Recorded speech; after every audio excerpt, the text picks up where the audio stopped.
You set off on your journey when the shadow of the evening bell takes its first step across the square.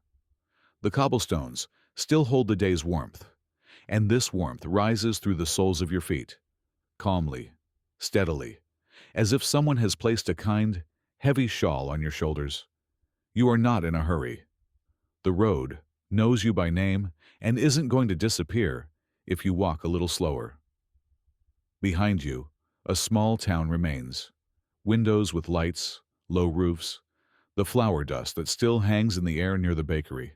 Ahead, a gentle slope that stretches into the twilight, and a narrow path between tall grasses.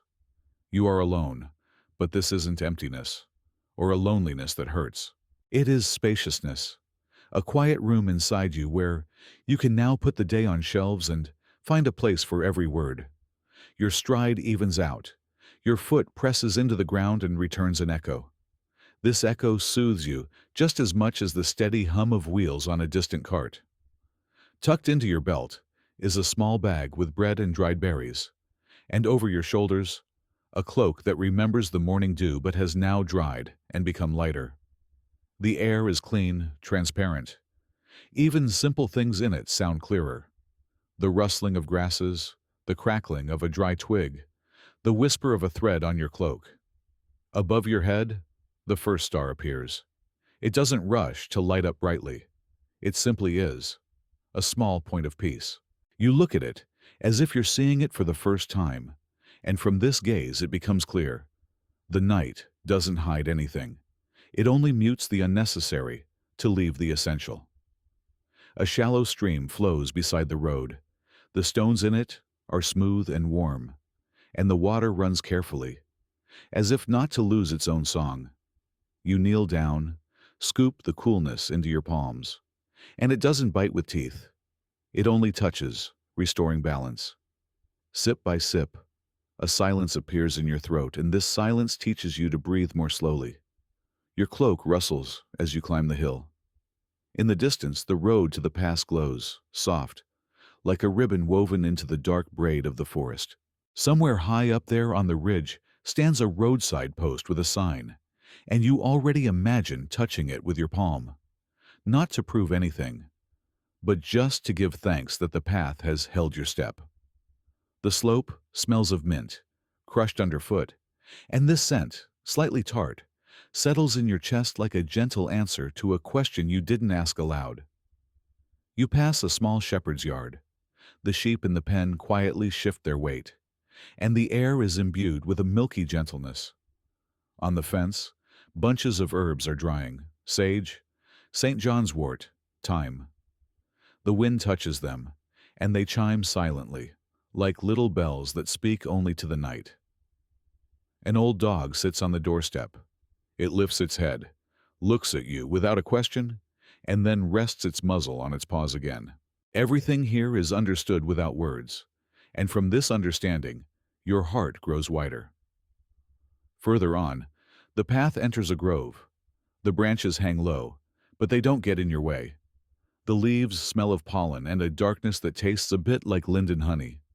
You walk and touch the roots that, like established truths, hold the earth in place. Each step becomes softer. Your feet remember the new ground just as they remember a melody after a few repetitions. You study the sounds of the night. Someone rustles in the dry leaves. Someone else carefully calls out from the other side of the grove. None of this is a warning or a challenge. It's just the presence of life nearby, which asks nothing of you right now. At the edge of the grove stands a small chapel for travelers.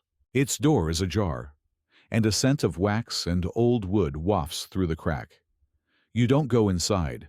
You sit on a wide stone by the threshold, take off your bag, and break the bread. The crumbs fall into your palm like light snowflakes. The bread is dense, a little sour, honest.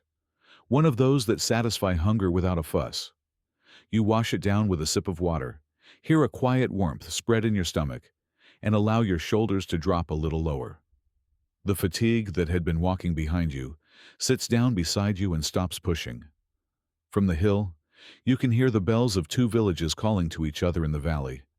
The sounds don't compete.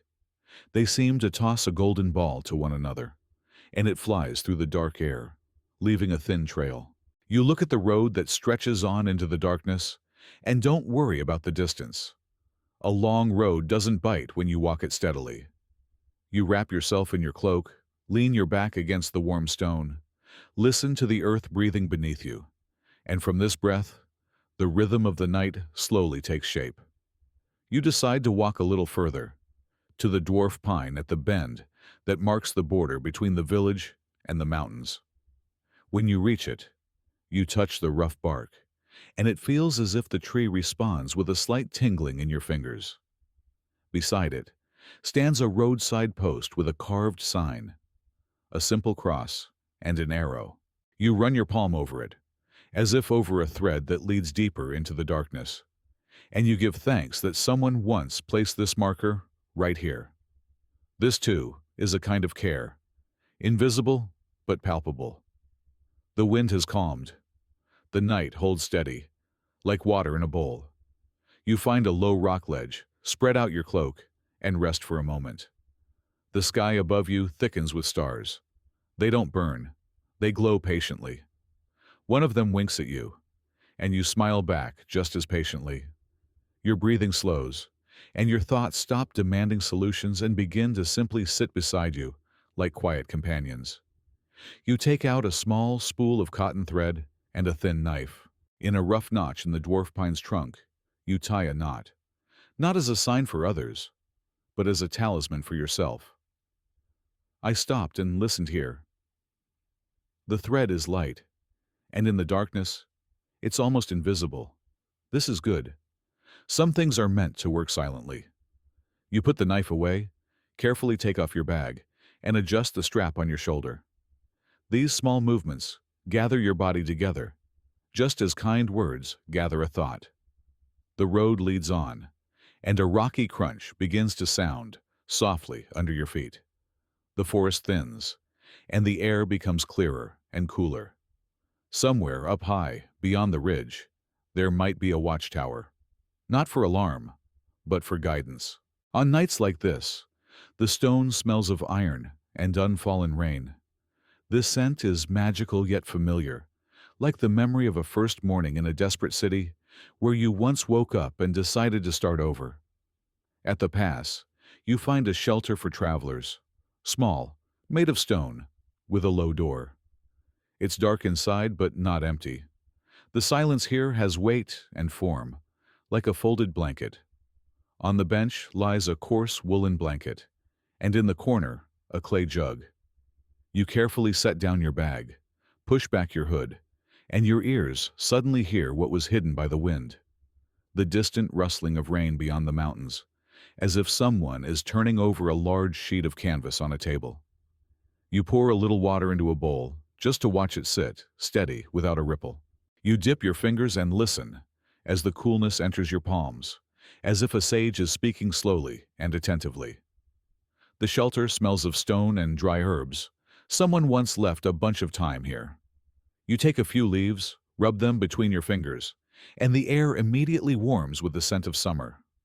You take a few sips, and the warmth generously spreads inside, touching your shoulders, collarbones, and chest, as if someone has gently adjusted an invisible cloak on your back. You sit on the bench and listen. The night passes outside the door. It doesn't demand vigilance. It watches over you while you rest. You take a small piece of soft cloth from your bag, wrap the bread in it, break off a thin slice, and put it on your tongue. The taste is simple, good, with a hint of grain that has seen the sun. The crumbs clinging to your fingers don't irritate. They seem to say, "We are the road too." You remember the places you have passed. The small bridge over the stream with carved railings. The tavern where a bunch of dried apples hung above the door. The child's rosary, someone lost on the roadside and entrusted to the grasses. All these things were asleep during the day, but now you know how to see them. The memories don't make your soul feel heavier. On the contrary, a space appears between your thoughts, just as gaps appear between the planks through which a light wind passes. In a corner of the shelter, There's a small window without glass, only a grate. You walk up to it, press your forehead against the cool stone, and look at the sky. The stars are closer here. It seems so when you're standing in the doorway of the mountains. You can quietly name a few names that are worth falling asleep with. Names of people, towns, rivers that once held your foot, your word, your shadow. Each name is a lamp, but at night, they don't burn brightly. They only remember that you will come in the morning. You spread your cloak on the bench, tuck the folded edge under your head, and cover yourself with the blanket. It's coarse but obedient, holding warmth like a good memory holds meaning. Before you close your eyes, you listen a little more. To the stone speaking to the stone, to the grass whispering under the wind, to your breath making short waves in the silence. And from these waves, an inner sea of calm is born, on which the boat of dreams is untied and ready to set off. If a thought still asks for attention, you place it beside you, like a knife on a shelf, clean, useful, but resting for the evening. If some uneasiness still stirs under your ribs, you cover it with warmth, as you would cover a jug with cloth to keep the water cool. Here, in this shelter, the night keeps you safe too. It asks for nothing. It only offers you the right to rest your head and have a sound sleep. You take a deeper breath and a longer exhale. You feel your shoulders become heavier, your palms warmer. Your toes stop searching for support, because the support is already there. You don't fall into the darkness. You simply cross a quiet bridge into the world of dreams, where the road continues, but you no longer need to walk. There, on the other side, you will be met by the morning bell, by the water in the stream, by the same roadside post you can touch with your palm. And remember that the path always goes on, even when you're sleeping. Sleep. I will leave the door ajar so that the morning light finds you without haste, and the wind will wait by the threshold until your breath becomes completely even. Everything here holds fast: the stone, the grass, the sky, and you, the traveler whom the night takes by the hand and leads to a soft, deep rest. Before dawn, sleep sometimes brings you short scenes. A narrow bridge over dark water where each plank remembers a step. An old traveling monk who nods without giving names. A little girl with a basket that smells of hay and apples. A hanging lantern that shines not so you can see the road, but so the road can see you. In these scenes, there is no haste. They don't call you to battle or force you to make decisions. They simply settle on the shelves inside you, like folded shirts, warm and clean. Then comes the memory of the great cities you sometimes encounter on your path, where the stone is smooth from 1,000 feet, where the market stalls sleep under canvas stretched between shops, and the fountains, even at night, breathe evenly. You remember standing by an arch and listening to a distant tower, counting time with strikes that resembled a heartbeat. And you realize it doesn't matter where you are, on a path between fields or under the arcades of a great square. Your step still tunes into the same measured rhythm, and that rhythm is your quiet freedom. And sometimes, the faces of those who gave you something for the road appear. A handful of nuts, advice not to take the shortcut after the rain, a little salt in a linen pouch. Their hands are sinewy, their eyes attentive, their voices calm. They don't ask where you're going. It's enough for them to know that you will walk steadily. And you carry their small gifts as you carry a smooth stone in your pocket. It weighs little, but feels warmer than your palm. When the fog settles in the lowlands, you imagine you are sailing a boat over white lakes, with only the tops of the trees sticking out like quiet islands. In the fog, sounds become closer, softer. Even your own step sounds as if someone is walking beside you, steadying your gait. And when the fog lifts, it leaves the air fresh, like a laundered sheet. It's easy to stand with your back to the dawn and simply feel it approaching, touching the back of your head with a warm hand. Somewhere in the valley where you will go tomorrow, there is a mill over the water. It is turned by both the wind and the river, and none of its sounds are sharp, just the even rustling of grain turning into flour and the unhurried knocking of the wooden wheel.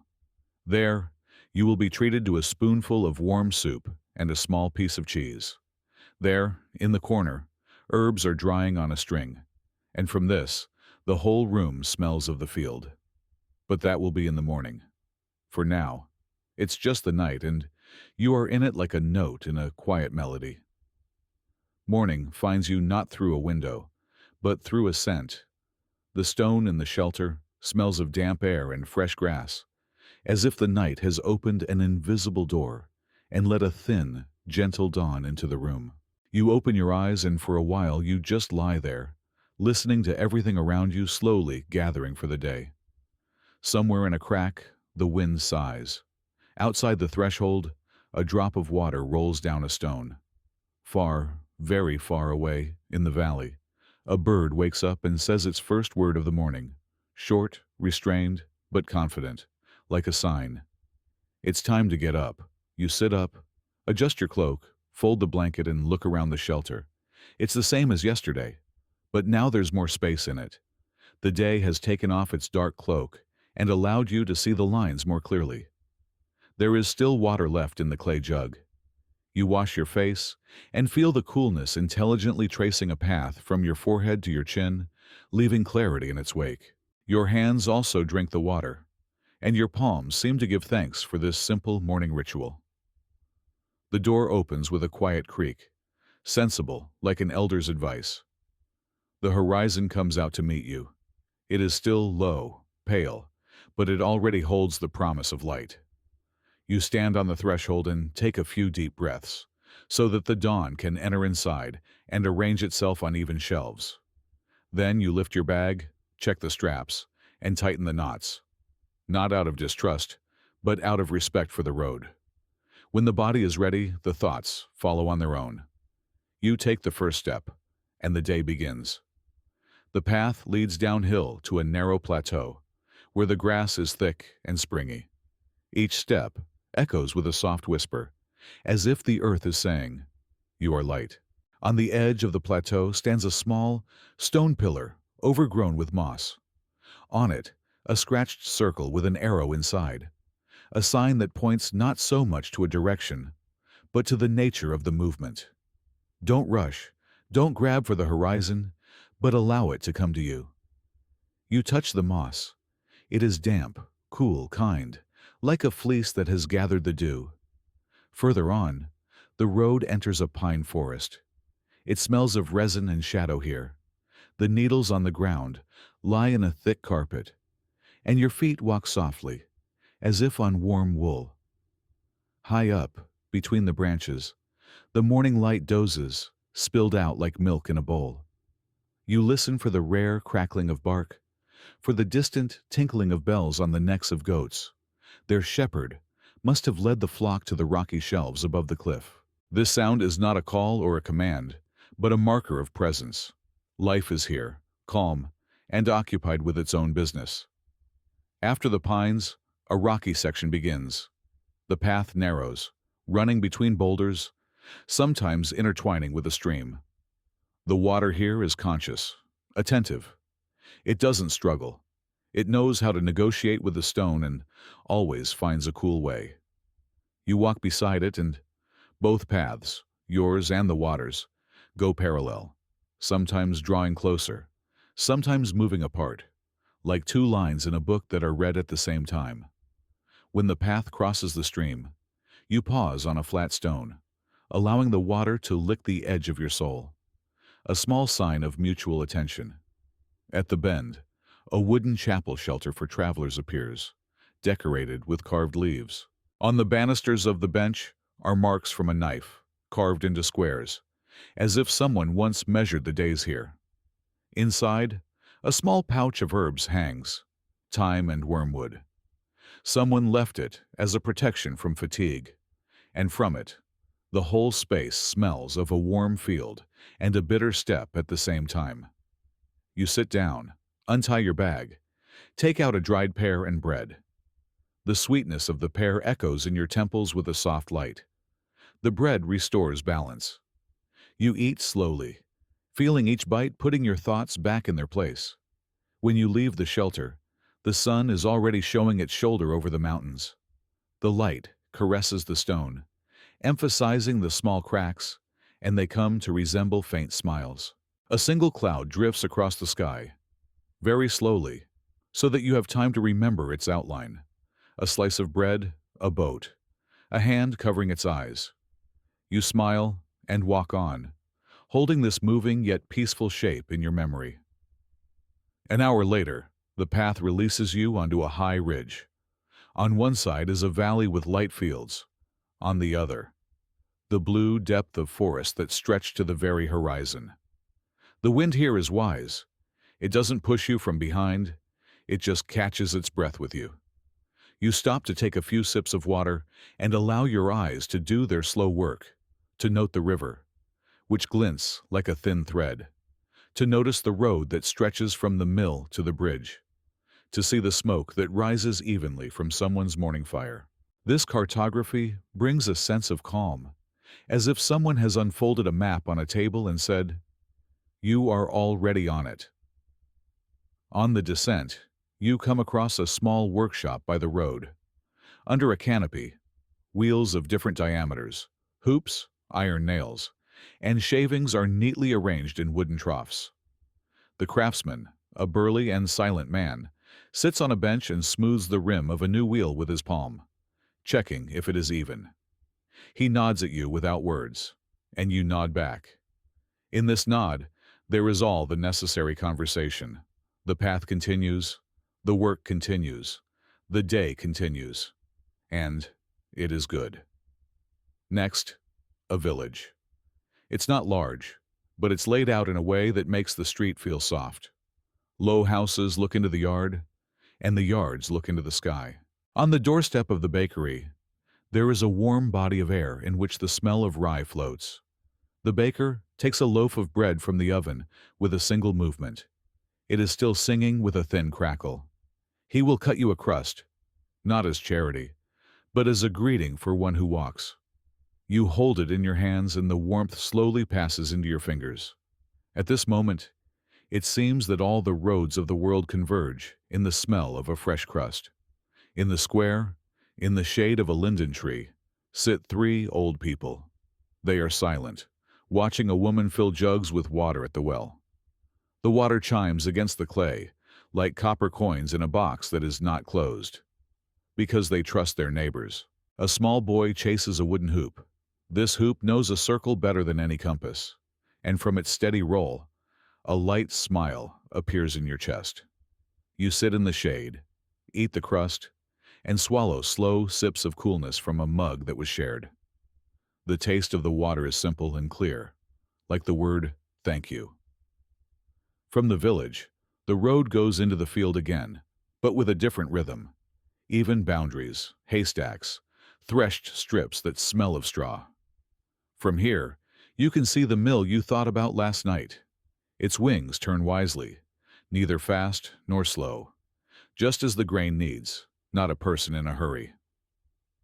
When you get closer, a woman with a basket comes out of the door. In the basket are bags of flour, and at the bottom, apples. She places one apple in your hand. "For the road, lightness," she says. And you realize again that the road is not only the stone under your feet, but also many small hands that make it straighter. After the mill, a bridge over a quiet river. The planks shine with fresh resin. The railings are warm. You stop in the middle, look down, and watch the water carry small leaves on its surface. Each one has its own path, and none are suffering. Each one simply floats where it must. You toss a breadcrumb into the water and watch the circles spread from it. This simple miracle never tires you. It teaches you that every one of your calm gestures has a spacious continuation that you cannot even see. In the evening, when the day, like a job well done, no longer needs an explanation, you reach a small forest clearing. There is a shelter here, even smaller than the one in the morning, just a canopy and a bench. Above the bench, a string with small bells made of thin ceramics hangs. The wind touches them, and they tinkle barely audibly, as if someone is strumming the silence. You spread out your cloak, pour some water into a bowl, wash the apple given to you at the mill, and take a bite. The juice is sweet, mellow, with a slight tartness, like morning light that has lingered until evening. Nearby is a low stump. On it are round marks from cups, like rings on water that have become wood. Someone once sat here, listened to the same things you are listening to now, and left these marks of custom. You place your bowl in a new spot, and the circle is completed with another quiet sign. This is how stories that do not need names continue. The darkness descends from the branches, but it doesn't hide anything important. In the sky, dots slowly light up. You know how to wait for them without impatience. Somewhere far away, a dog barks, once without insistence. Another answers it, with a slightly lower voice. All the world's signals today are gentle. You sit on the bench, slightly hunched, and feel your body stop looking for unnecessary movements. It has found its shape for this evening. Before lying down, you take out a small notebook, a few sheets held together by a thread. You write down 3 things: dawn in the stone, the creak of a wooden door, an apple on the bridge. These 3 words are enough for your memory to know where to return tomorrow, if it wishes to. You put the notebook away, spread your cloak, and cover yourself. The wind slowly reads the crowns of the trees, and this reading is a lullaby made of leaves and air. If a thought insists, you quietly say, "Tomorrow." The word lies down beside you and stops knocking. If a desire goes ahead and calls, you say, "Just a few more steps, and we'll rest together." It understands the hint and sits beside you, looking up at the sky. The night takes your company under its wing, and the wing is large, soft, and warm. You close your eyes, and in the darkness, the outline of the bridge that holds the river appears. The outline of the mill that holds the grain. The silhouette of the shelter that holds sleep.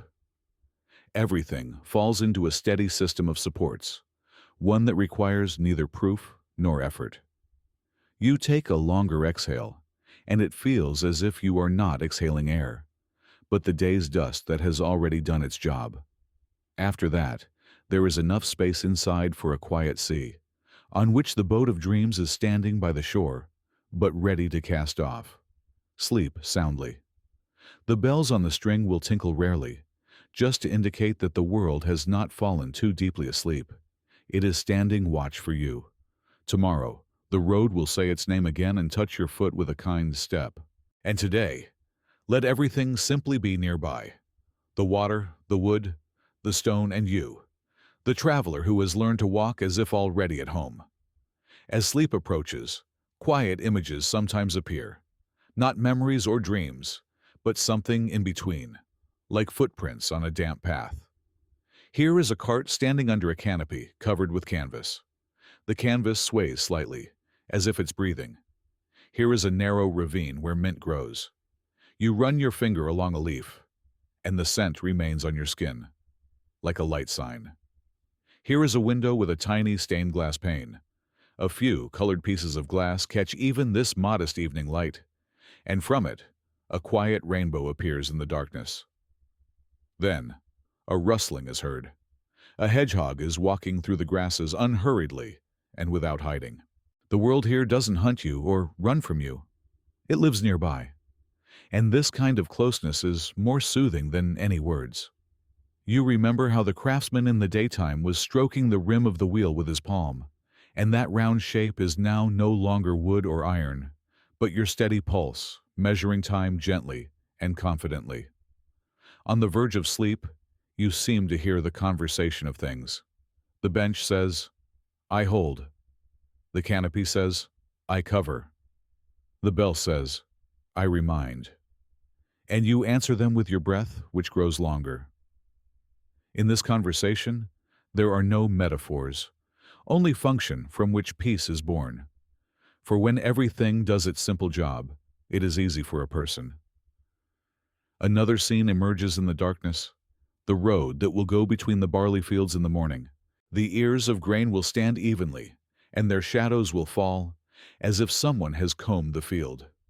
Somewhere, there will be a crossroads with a stone post. On it, an arrow to the left for the city, and an arrow to the right for the bridge. You will go where your foot leads, and neither choice will be right or wrong. They are both the road. Sometimes, the night brings the voices of those who have already walked this path. They are quiet, without moralizing. I carried a jug. I was looking for herbs for pain. I rested under this canopy. You don't see their faces, but your heart treats them just like the stars, with respect and without demands. They remind you that in the great story, every small I is like a drop in the river, separate, alive, but always with others. Now the wind brings the scent of distant gardens, apple, pear, a hint of smoke. These scents are a map. They draw directions not with arrows, but with memories. You manage to think that scents are also the language of the road, just an old and gentle one. Then this thought quietly settles beside you, like a book from which you have read a page and placed on the bedside table. Just before sleep, you feel for the smooth stone in your pocket, the one you picked up from the shore yesterday. It is warm, small, holding the shape of your palm. You move it to another pocket, not for use, just as a sign of continuation. And from this movement, a feeling arises. Everything is at hand. Everything is in its place. Dawn this time meets you on the road. You haven't yet reached a new shelter, but you are already walking between the fields, and the sky itself unfolds light before you. It arranges itself in layers, first gray, then pink, then gold, and each layer covers the earth so gently, as if someone is spreading one blanket after another. You walk and listen to a light rustling being born in the ears of grain, as if the field is telling something in its own language. The air is fresh, cool. Each breath feels like a sip of clean water. The road is even, but not empty.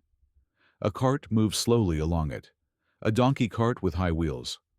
The wheels creak rarely and with a measured rhythm, as if time itself has decided to rest and is only faintly reminding you of its presence. An elderly man in a linen tunic is pulling the cart. He nods at you, and you return the nod.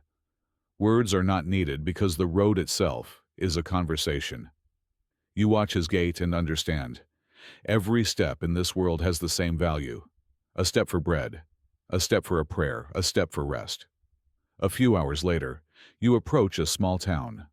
First you see a fence, then a tower with a clock that tells time not with hands, but with the strikes of a bell. The bell is loud, but not alarming.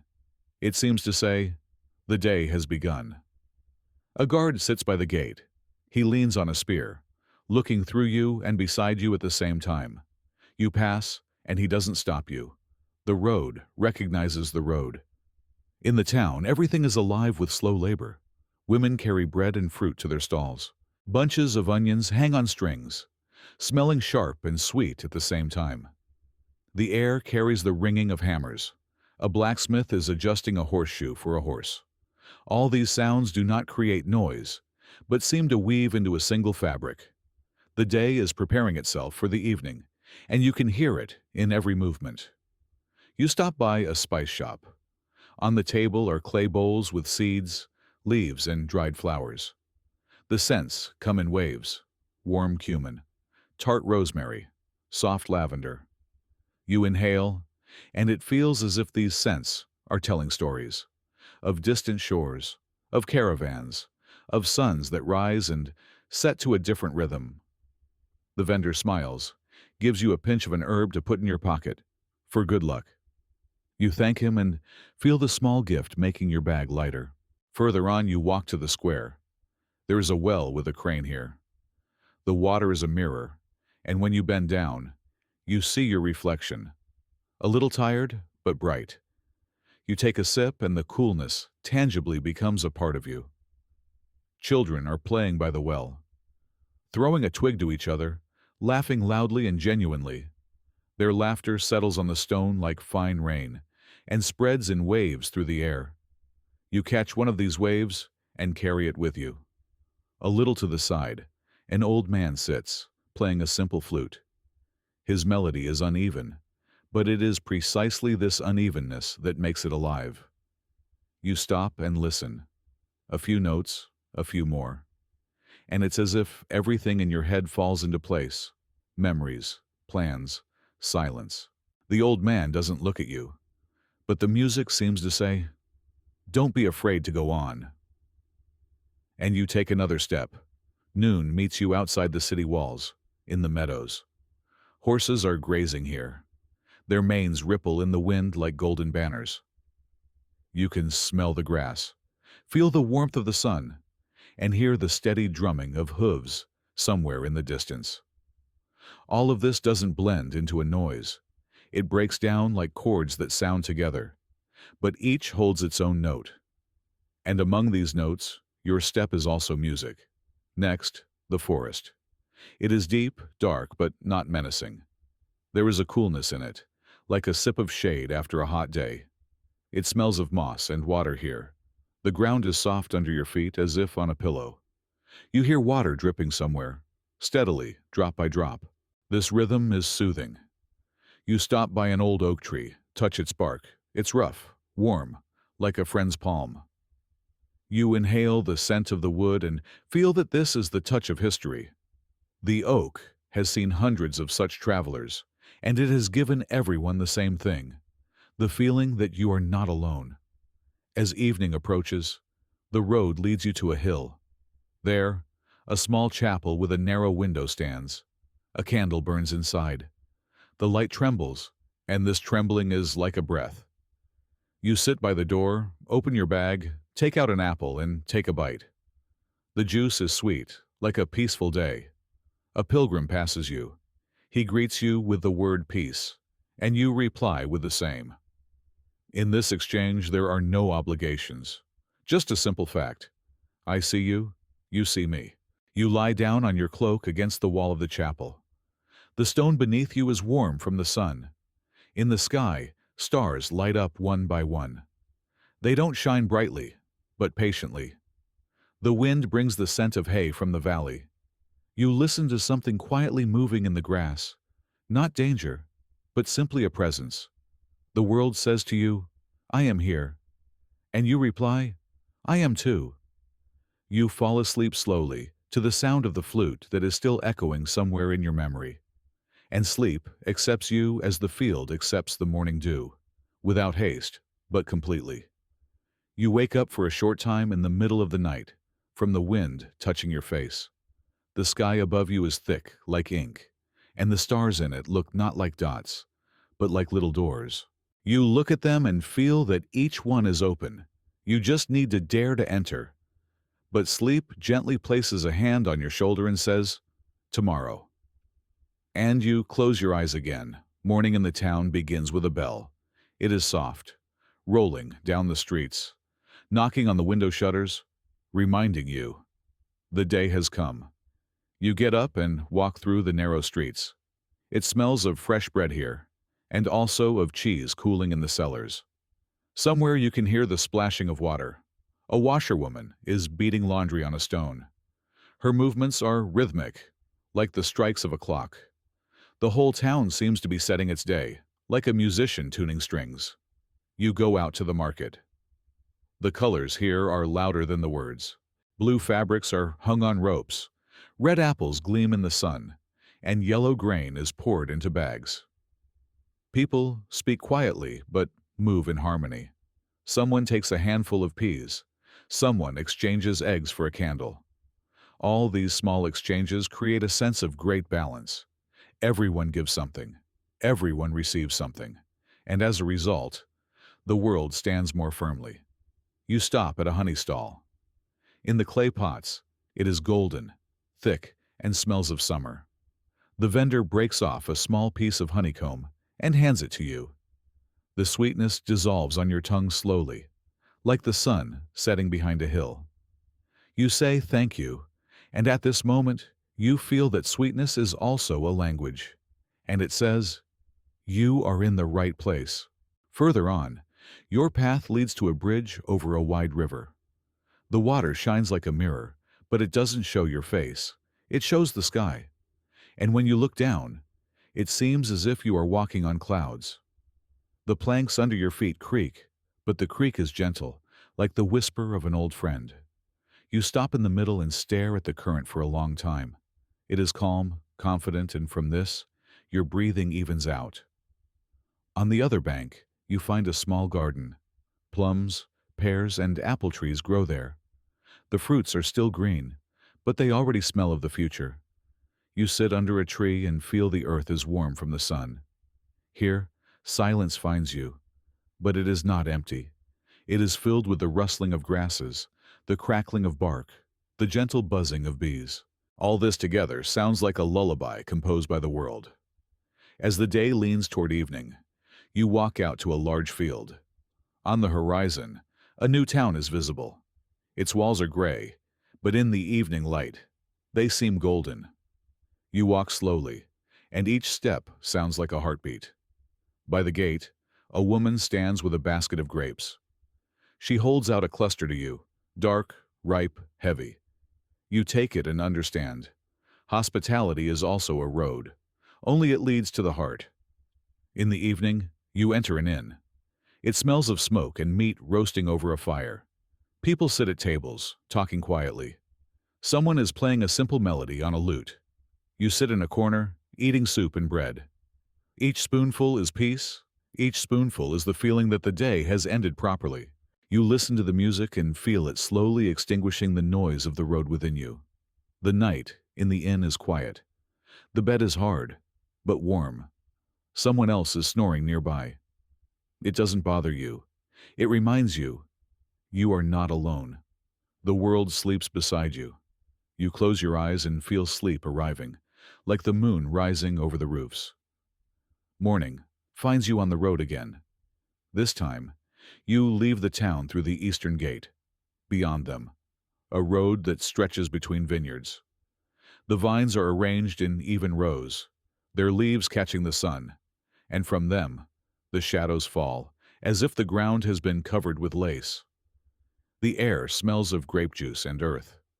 You walk slowly, and it seems that the road itself tastes like a half-ripe grape, a little sweet, a little tart.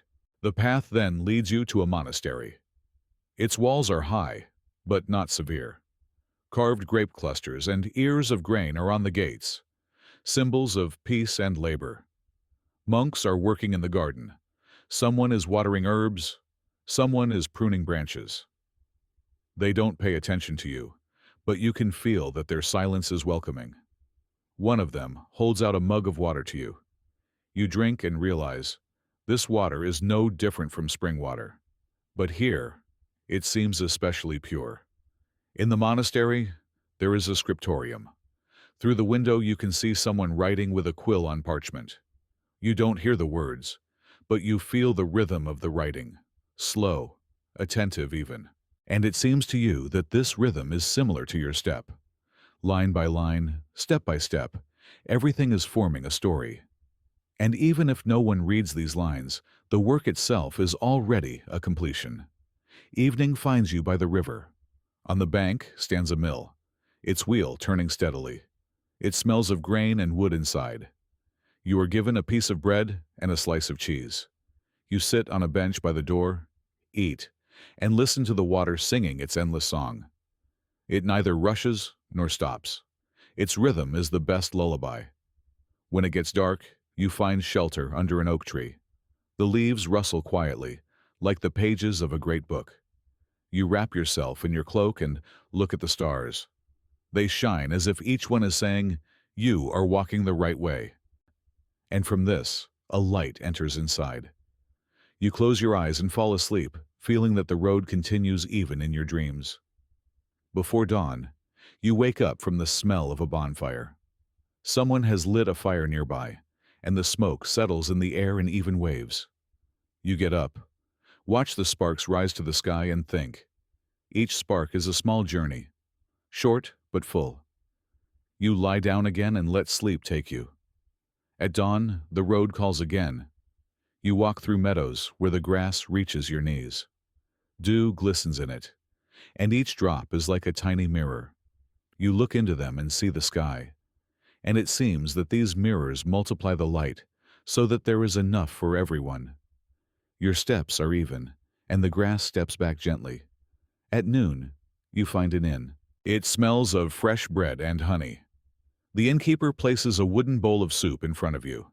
You eat slowly, and each spoonful reminds you of simple things: work, rest, the path. In the corner, someone is playing a violin. The melody is simple, but it contains everything that is needed: a beginning, a middle, an end. And you feel this music arranging the day in the right order. Further on, your path goes through the forest. There are tall trees here, and the light falls in patches. In each patch, there is a small world: a butterfly, an ant, a bird. You walk and feel that each step is also a patch of light that leaves a trace. And this trace doesn't disappear. It becomes a part of the great picture. In the evening, you come out to a lake. Its surface is calm, like a mirror. You sit on the shore and watch the sun hide behind the horizon. The water becomes pink, then purple, then dark. You feel the day rolling up, like a scroll. And when the first star lights up in the sky, you understand. The scroll is finished, and a new one is beginning. You lie down on the grass. It is soft, warm. Above you are the stars. They shine evenly, and from this, you feel calm. You close your eyes and fall asleep, feeling that the world is taking you in its arms and holding you. The night is long, but it is not heavy. There is space in it for thoughts, but they don't press you down. They come one by one, sit beside you like travelers by a bonfire, and each thought says only one word: you. This is enough, because the road already knows everything else. When sleep finally takes you, you feel that the steps have stopped, but the rhythm remains. And this rhythm is like the heart of the earth, beating steadily beneath you. There is no haste in it, no turmoil, only a steady, quiet music, into which you settle as if into a cradle. And even when the stars begin to fade before morning, sleep doesn't release you immediately. It holds you for a little while longer, so that you have time to feel the world preparing for a new day. There is peace in this waiting. You surrender to it, and it carries you on, to where all roads have always led, to light, to warmth, to a steady step. Sleep soundly. Today's day is rolled up like a scroll and placed beside you. Morning brings rain. It is not harsh or cold, but soft, as if the sky itself has decided to wash itself along with the earth. The drops fall evenly, one after another, and create the feeling that the world is playing a million invisible strings. You walk the road, and your cloak accepts the rain's blows calmly. The water runs down your hood, touches your cheeks, and it feels not like rain, but like a kind hand stroking your face. The path winds between hills, and on each slope, water gathers into small streams. They run downhill, laughing their childish laughter, and get lost in the grass. You listen to this laughter and understand. Even the rain has its joy. The earth drinks it greedily, but without haste, like a traveler who has finally found water. Somewhere in a field stands a wooden cross. Pieces of fabric hang on it, left by those who passed by here before. You touch one of the scraps. It is damp from the rain, but warm from a stranger's hand. This simple sign reminds you that you are not the first or the last on this road. All steps combine into a long song, and you are now singing your part. A few hours later, you reach a village. The roads in it are narrow, washed out by the rain, but a light burns in every window. People move slowly. Someone is covering firewood. Someone is herding a goat to the shed. And from these movements, you feel a domestic warmth.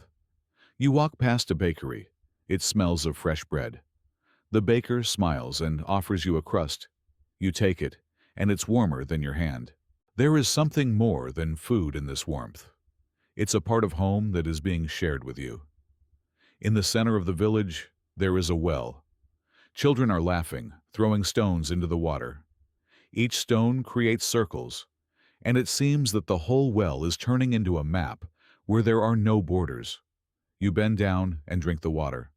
It is cold but gentle, and after it, your heart beats more evenly.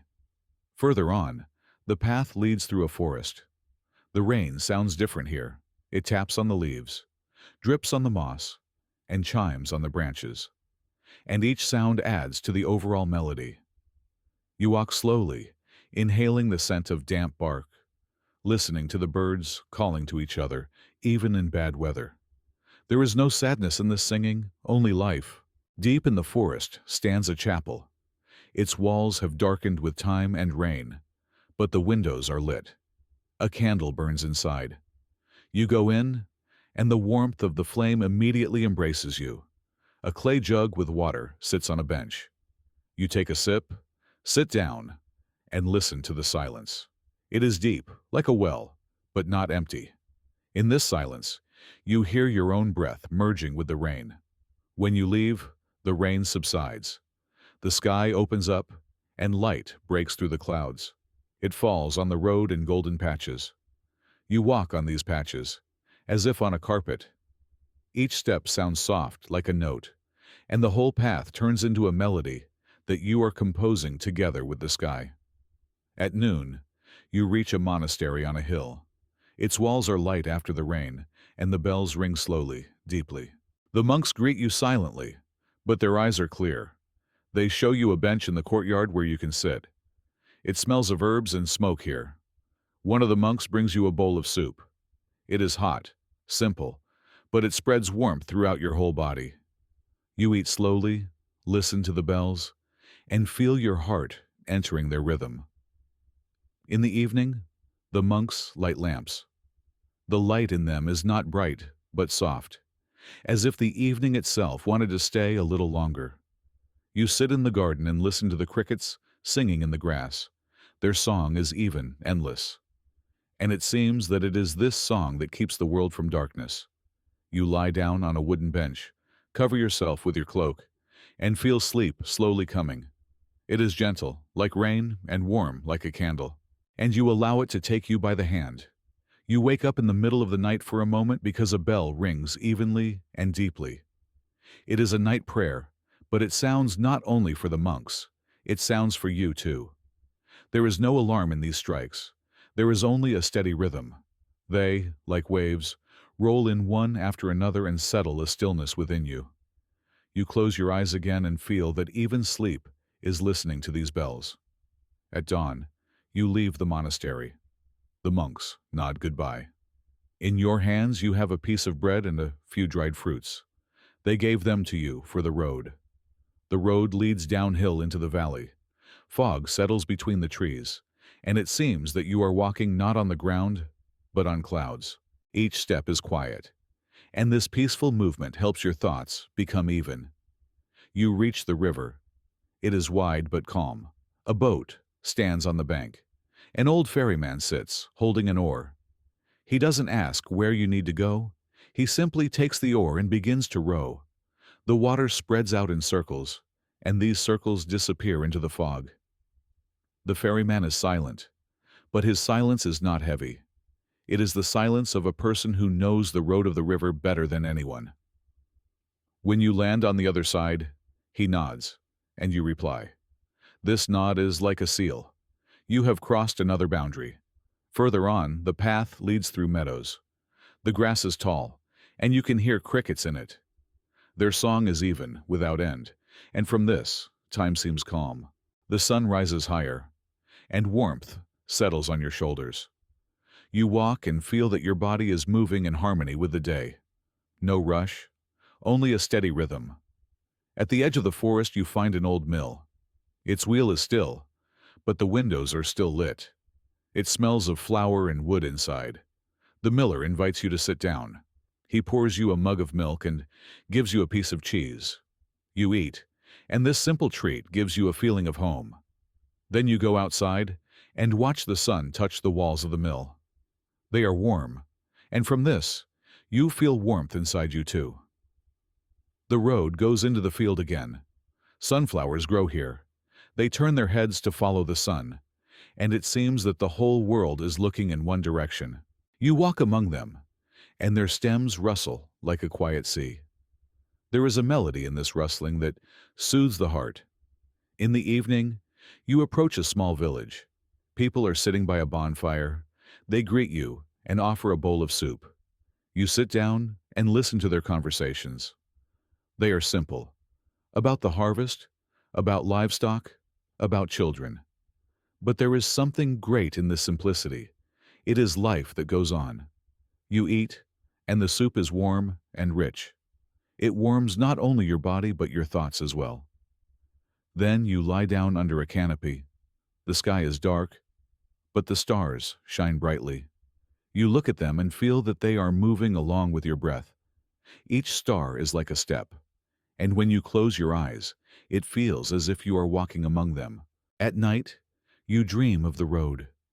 It has no beginning and no end. You walk it steadily, and your steps sound like the strikes of a bell. There is no anxiety in this dream, only peace. When you wake up, you feel that the dream and the road have merged into one. At dawn, the road calls again. You walk through the mountains. They are high but not threatening. Their peaks are in the fog, and it seems that they are holding up the sky. The road goes uphill, but your steps remain even. You breathe deeply and the air is clean, transparent. It fills your lungs and gives you strength. At the pass, you stop. From here, you can see distant valleys. They are covered with greenery, and rivers gleam in them, and villages smoke. You look and feel that each valley is someone's story, and all of them together form a great book. You close your eyes and inhale. This breath is like a page you have read. Evening finds you in a mountain chapel. It is small, but warm. A lamp burns in it, and its light is gentle. You sit down and listen to the wind singing in the gorges. Its song is endless, and you feel that it is also a part of the road. You lie down on the bench, cover yourself with your cloak, and fall asleep. Sleep comes steadily, like a bell in a monastery, and holds you until morning. Before dawn, you wake up from the noise of the wind. It passes through the gorges, knocks on the door of the chapel, but its noise is not sharp, but deep, like a bass in a song. You listen to it and understand. Even a storm can sound steady if it has a rhythm. You wrap your cloak around you more tightly and fall asleep again. When you finally leave, the sky is already brightening. The clouds part, and you can see the blue. Water flows in the gorges, and it makes a sound. But this sound doesn't bother you. It is like a song that is repeated again and again, and from this, it becomes familiar. You walk and feel that the stone under your feet holds you with confidence. At noon, you reach a mountain village. The houses here are made of stone, the roofs covered with shingles. An old man is sitting by the door, weaving a basket. He looks at you and nods. You sit down next to him, and he continues his work. His hands move steadily, and there is peace in these movements. When the basket is finished, he holds it out to you. You thank him, but he only smiles as if to say, the road itself knows what to do with gifts. In the center of the village, there is a well. You draw water and drink it, and it is cold and fresh. Children are playing nearby, chasing a wooden hoop. It rolls evenly, and it seems that this movement symbolizes time. It is always round, always returning. You look at it and feel that your road is the same, round, but each turn does not repeat itself, but brings something new. Further on, the path leads to the forest. It is dense, dark, but it smells of pine and resin. You walk and hear a bird singing high up. Its voice is clean, transparent.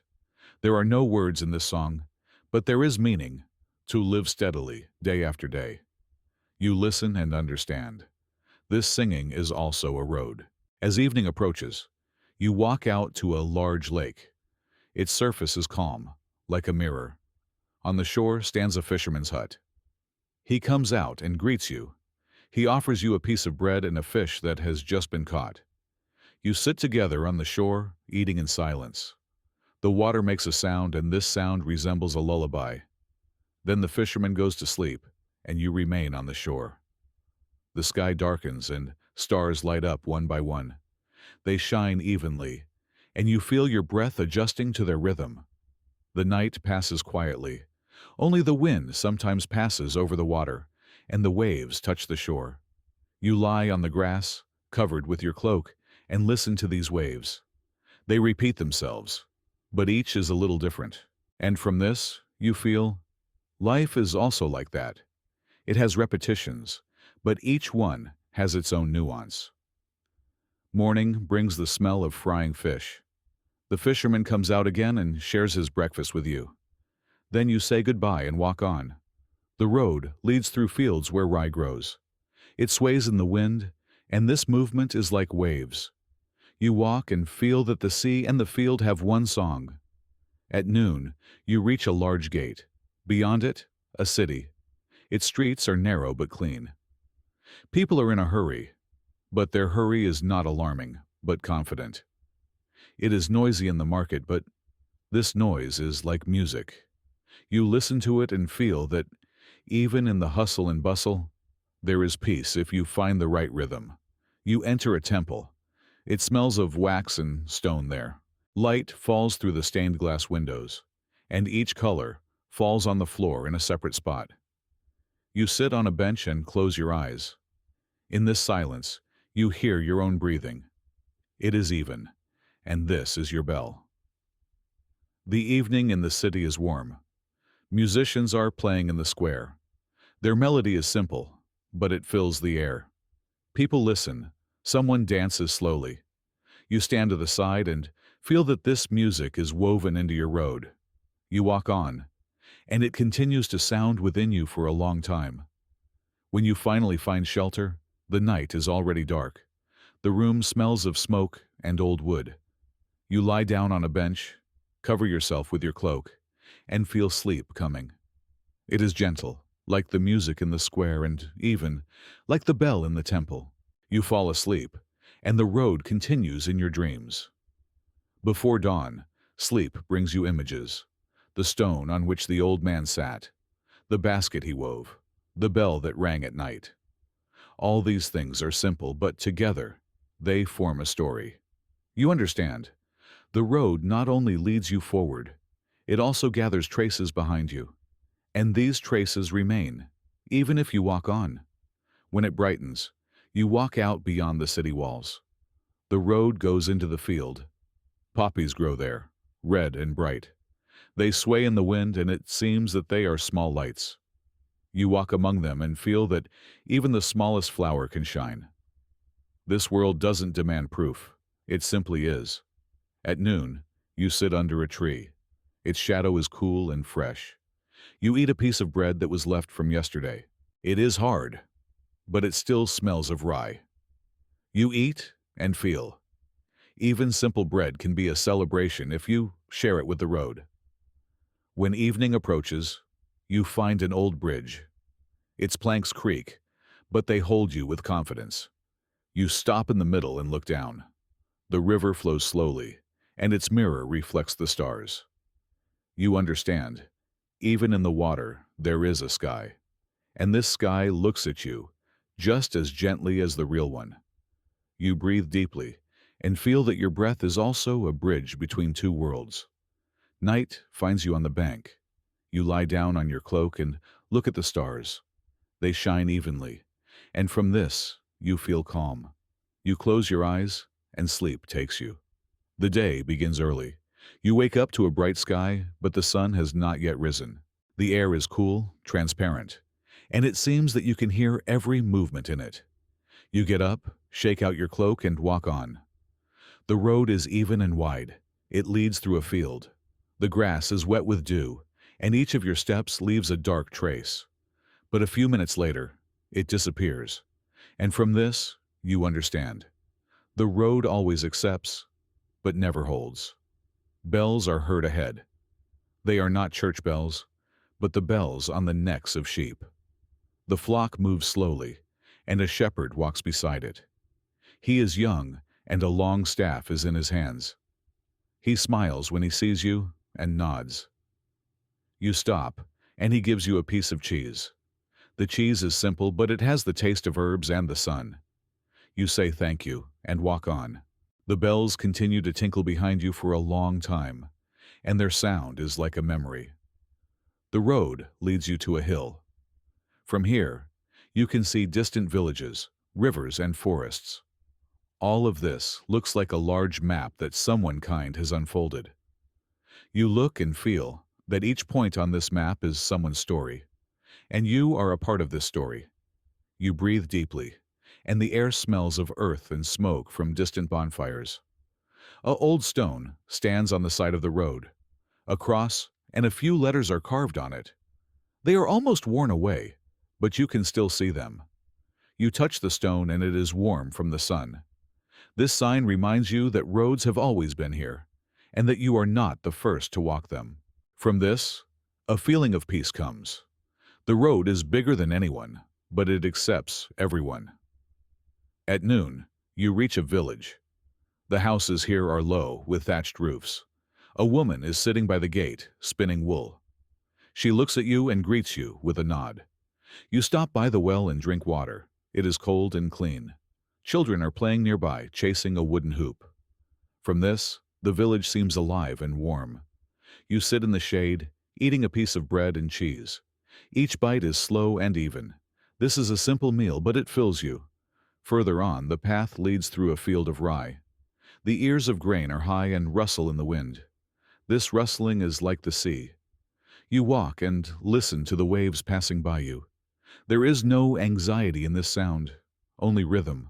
You feel that your step is adjusting to this rhythm, and the road becomes easier. In the evening, you reach a shelter. It is a small hut with wooden walls. It smells of smoke and dry herbs inside. There is a bench and a jug of water. You sit down and lay out your things. You can see the sunset from the window. The sun sinks below the horizon, and the sky becomes red, then golden, then dark. You look and feel that the day is rolling up, like a scroll. You lie down on the bench, cover yourself with your cloak, and fall asleep. Sleep comes evenly, quietly, like a wave on the shore. In the middle of the night, you wake up from the crackling of a bonfire. Shepherds have lit it nearby. They are warming themselves and discussing something quietly. Their voices are calm, as if the night itself has taught them to speak gently. You turn over to the other side and fall asleep again, feeling the flame gently painting light on the wall of the hut. At dawn, the road leads forward again. Fog lies in the lowlands, and it seems that you are walking on clouds. Each step is soft, and the air is cool. From a distance, you can hear the tinkling of bells. The shepherds have already led the sheep out. Their chiming is like the first line of a song that still needs to be composed. At noon, you reach a chapel at the edge of the forest. It is small, with wooden walls, but the windows in it are narrow and high. It smells of wax and dry herbs inside. A candle burns and its flame is even and calm. You sit on a bench and feel the silence entering you. There is no emptiness in this silence. It is filled with peace. You close your eyes and breathe evenly. When you leave, you feel that the world has become clearer. Further on, the path leads through long plains. The sky above you is wide, and white clouds float in it. Their movement is slow, and it seems that time has stretched out. You walk and feel that your step is also a part of this movement. The grass rustles, and the wind touches your face. All of this together creates a feeling of peace. On the horizon, another village is visible. When you get closer, you hear the sound of a hammer. A blacksmith is working in his workshop. He is shoeing a horse, and each blow is as even as a bell. You greet him, and he replies with a nod. His work is also a road, just a different one. From this, you understand. All paths are different, but they all lead to peace. You stop in the village. A woman gives you a bowl of hot porridge. You eat slowly, and warmth spreads through your body. Children are playing nearby, laughing. Their laughter is pure, and it reminds you that the road is not only about movement, but also about life nearby. You sit in the shade, listen to this laughter, and feel that it also becomes a part of your road. Further on, the path leads through a grove. It smells of mint and wormwood here. The sun passes through the leaves, and from this, bright patches appear on the ground. You walk, and feel how light and shadow are playing with each other. There are no winners in this game, only rhythm. In the evening, you reach a shepherd's camp. They have lit a large bonfire and are boiling soup in a cauldron. They invite you to sit beside them. You eat together, and this food is simple, but it feels like a celebration. Then, one of the shepherds takes a pipe and begins to play. His melody is even and calm. It spreads throughout the camp, and it seems that even the stars are listening to it. You lie down by the fire, cover yourself with your cloak. The flame shines, the stars glitter, and sleep comes evenly, like music. The night passes peacefully. Only sometimes do you hear the wind passing through the grass. Its sound is soft, and it is like a lullaby. You sleep and feel that the road is holding you. Morning brings a new path. You walk through a field where flax grows. Its blue flowers open in the sun, and the whole ground becomes like a sea. You walk and listen to this blue sound. There are no words in it, but there is peace. Your heart adjusts to this rhythm, and from this, your steps become lighter. At noon, you find a small mill. Its wheel turns slowly, and the water makes a sound. The miller greets you and gives you a mug of milk. You drink, and the milk is cool and fresh. It leaves a feeling of strength and peace. You sit on a bench, listen to the sound of the water, and feel that time has stopped here. When evening comes, you walk on. The sun sets, and the sky becomes pink, then golden, then dark. You walk and watch this transition. It is slow and calm, like your road. Finally, you find a shelter.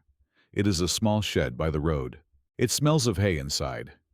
You lie down, cover yourself with your cloak, and fall asleep. Sleep comes gently, like the sunset. Before dawn, you wake up from the smell of hay. It is dry and warm, and this smell is soothing. You can hear the crowing of a rooster outside the door. Light is just beginning to break through, but it is already clear. The day has come. You get up, walk outside. The air is fresh, smelling of dew and herbs. You inhale and feel that this day will be long, but steady. The road leads to the river. It is not wide, but the water in it is fast. On the bank stands an old bridge made of wooden planks. You step onto it, and it creaks, but it holds you. You walk slowly, looking down. The water reflects the sky, and it seems that you are walking not on a bridge, but on clouds. When you reach the middle, you stop. The wind touches your face, and this touch is gentle. Then you walk on, and the bridge is left behind. Beyond the river, hills begin. You climb slowly, step by step. The ground is hard but not heavy. At noon, you reach the top. There are the ruins of an old tower. They are overgrown with grass, but you can still see the stone walls. You sit on a stone, take out a piece of bread and eat. The wind whistles between the stones, and its sound is like an ancient whisper. You listen and feel that even the ruins have their own song. From the top, you can see distant valleys. They are covered with greenery, and rivers gleam in them, and villages smoke. You look and understand. Each valley is a separate life, and all of them together form a great story. You breathe deeply, and this breath is like a page that you have read. Further on, the path leads downhill. In the valley you find a village. Children are sitting by the gate, weaving wreaths of flowers. They laugh and offer you one of the wreaths. You take it and put it on your head. From this, it seems that even the road is smiling. A woman comes out of a hut and offers you a bowl of soup. You sit down and eat, and this food is warm and peaceful. It reminds you, even on the road, you can find a home. In the evening, People gather by a bonfire. They sing songs. Their voices are simple, but together, they create harmony. You sit nearby, listen, and feel that this song is woven into your road. When night comes, you lie down on the hay. The sky is dark, but the stars shine brightly. They are like lights in a distant city. You look and feel that they are also a part of your road. The night passes peacefully. Only sometimes do you hear an owl calling to another. Its voice is deep but gentle. It reminds you that even in the darkness, there is music. You sleep soundly, and dreams come soft, like the grass under your head. Morning brings a new path. You walk through a grove that smells of apples. The fruits are still green, but you can already feel their aroma. The sun passes through the branches, and from this, the ground is covered with golden patches. You walk and feel that each step is also a light. At noon, you find a small chapel. A candle burns in it, and it smells of wax. You sit down and close your eyes. In this silence, you hear your own breathing. It is even and calm, and you understand. The road goes not only outside, but also inside. Further on, the path leads through long fields. Wheat grows in them. The wind passes through it and the ears bend. This movement is like the sea. You walk and listen to the sound. It is even and endless. And from this, your heart becomes calm. When evening comes, you find shelter in an old hut. It smells of wood and herbs there. You lie down on a bench, cover yourself with your cloak, and fall asleep. Sleep comes evenly, like the sound of wheat in the wind. It holds you all night. Before dawn, you wake up from the smell of smoke. The villagers have already lit fires, preparing for a new day. Women are baking bread. Men are going to the field. Their movements are calm and confident. You go outside and say hello. They offer you a crust of warm bread. You take it and feel. This taste is a part of the road. It contains the sun, the earth, and the hands of those who worked. The road leads on. It goes between hills, and you can see vineyards on each slope. The vines are still green, but the clusters are already filling up. The air smells of future wine. You walk and feel that this aroma is gentle, like a memory. It reminds you, there is continuation in every movement. At noon, you reach a stone cross. It stands at a crossroads, old and faded. Flowers grow near it. Someone left a candle. It is burned down, but you can still see the wax. You touch the stone, and it is warm. There is peace in this warmth, like in the hands that hold you. You walk on and feel that this cross has left a trace in you. In the evening, you reach a large village. People are preparing for a celebration. The harvest has been completed today. A long table stands in the square, with bread, cheese, and honey on it. People are laughing, singing, and children are running around. They invite you to sit with them. You eat together, and this food becomes a celebration. There is peace in the music and laughter. There is no haste in them, only life. You listen and feel that this song is also a road. When night comes, people light torches. The fire shines brightly but gently. It is reflected in their eyes, and from this, it seems that even the night is bright. You sit nearby, listening to an old man telling a story. His voice is even and calm. He talks about ancient times, but his words settle in the present. You listen and feel that history and the road are one and the same. Finally, you lie down on the hay in a barn. It smells of grain and dry grass. You close your eyes and feel sleep coming. It is gentle, like the laughter of children, and even like the voice of the old man. It holds you all night. Morning brings a stillness. The village is still asleep. Only a rooster crows, and his voice reminds you that the day has begun. You get up, take your cloak, and walk onto the road. It leads forward and you walk. The sun rises, and its light falls on the ground in even steps. In these steps, a new day, a new part of the road. You walk and feel that each step connects you with the whole world. You can hear grasshoppers in the grass and larks in the sky. Their voices intertwine, and it seems that life itself is singing. You listen and understand. The road is also a song.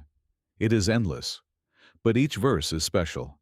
You walk on, and this song holds you as sleep holds you at night. When the sun rises higher, the world becomes brighter. But the brightness doesn't hurt your eyes. It is gentle, like a smile. And you walk on, knowing, in this smile is the entire road ahead. And each step becomes a confirmation. You are on your path. This morning comes not with light, but with voices. They are quiet and even, as if the wind is reading short letters aloud. You wake up in a shelter by the road and hear someone laughing gently outside the wall. Someone greeting another, someone sharing bread. The world is already beside you, and it speaks in human voices. You sit up, adjust your cloak, fold the blanket, and the door opens on its own. It doesn't creak, but sighs, like an old friend. A traveler with a linen bag stands on the porch. Her hair is braided into a simple braid. Her hands are calloused, but her movements are light and wise. She offers you dried pears and water from a clay jug. The road is long, she says, but there is enough space in it for everyone. You walk beside each other for a few versts, not rushing to talk, and from this, the conversation forms on its own.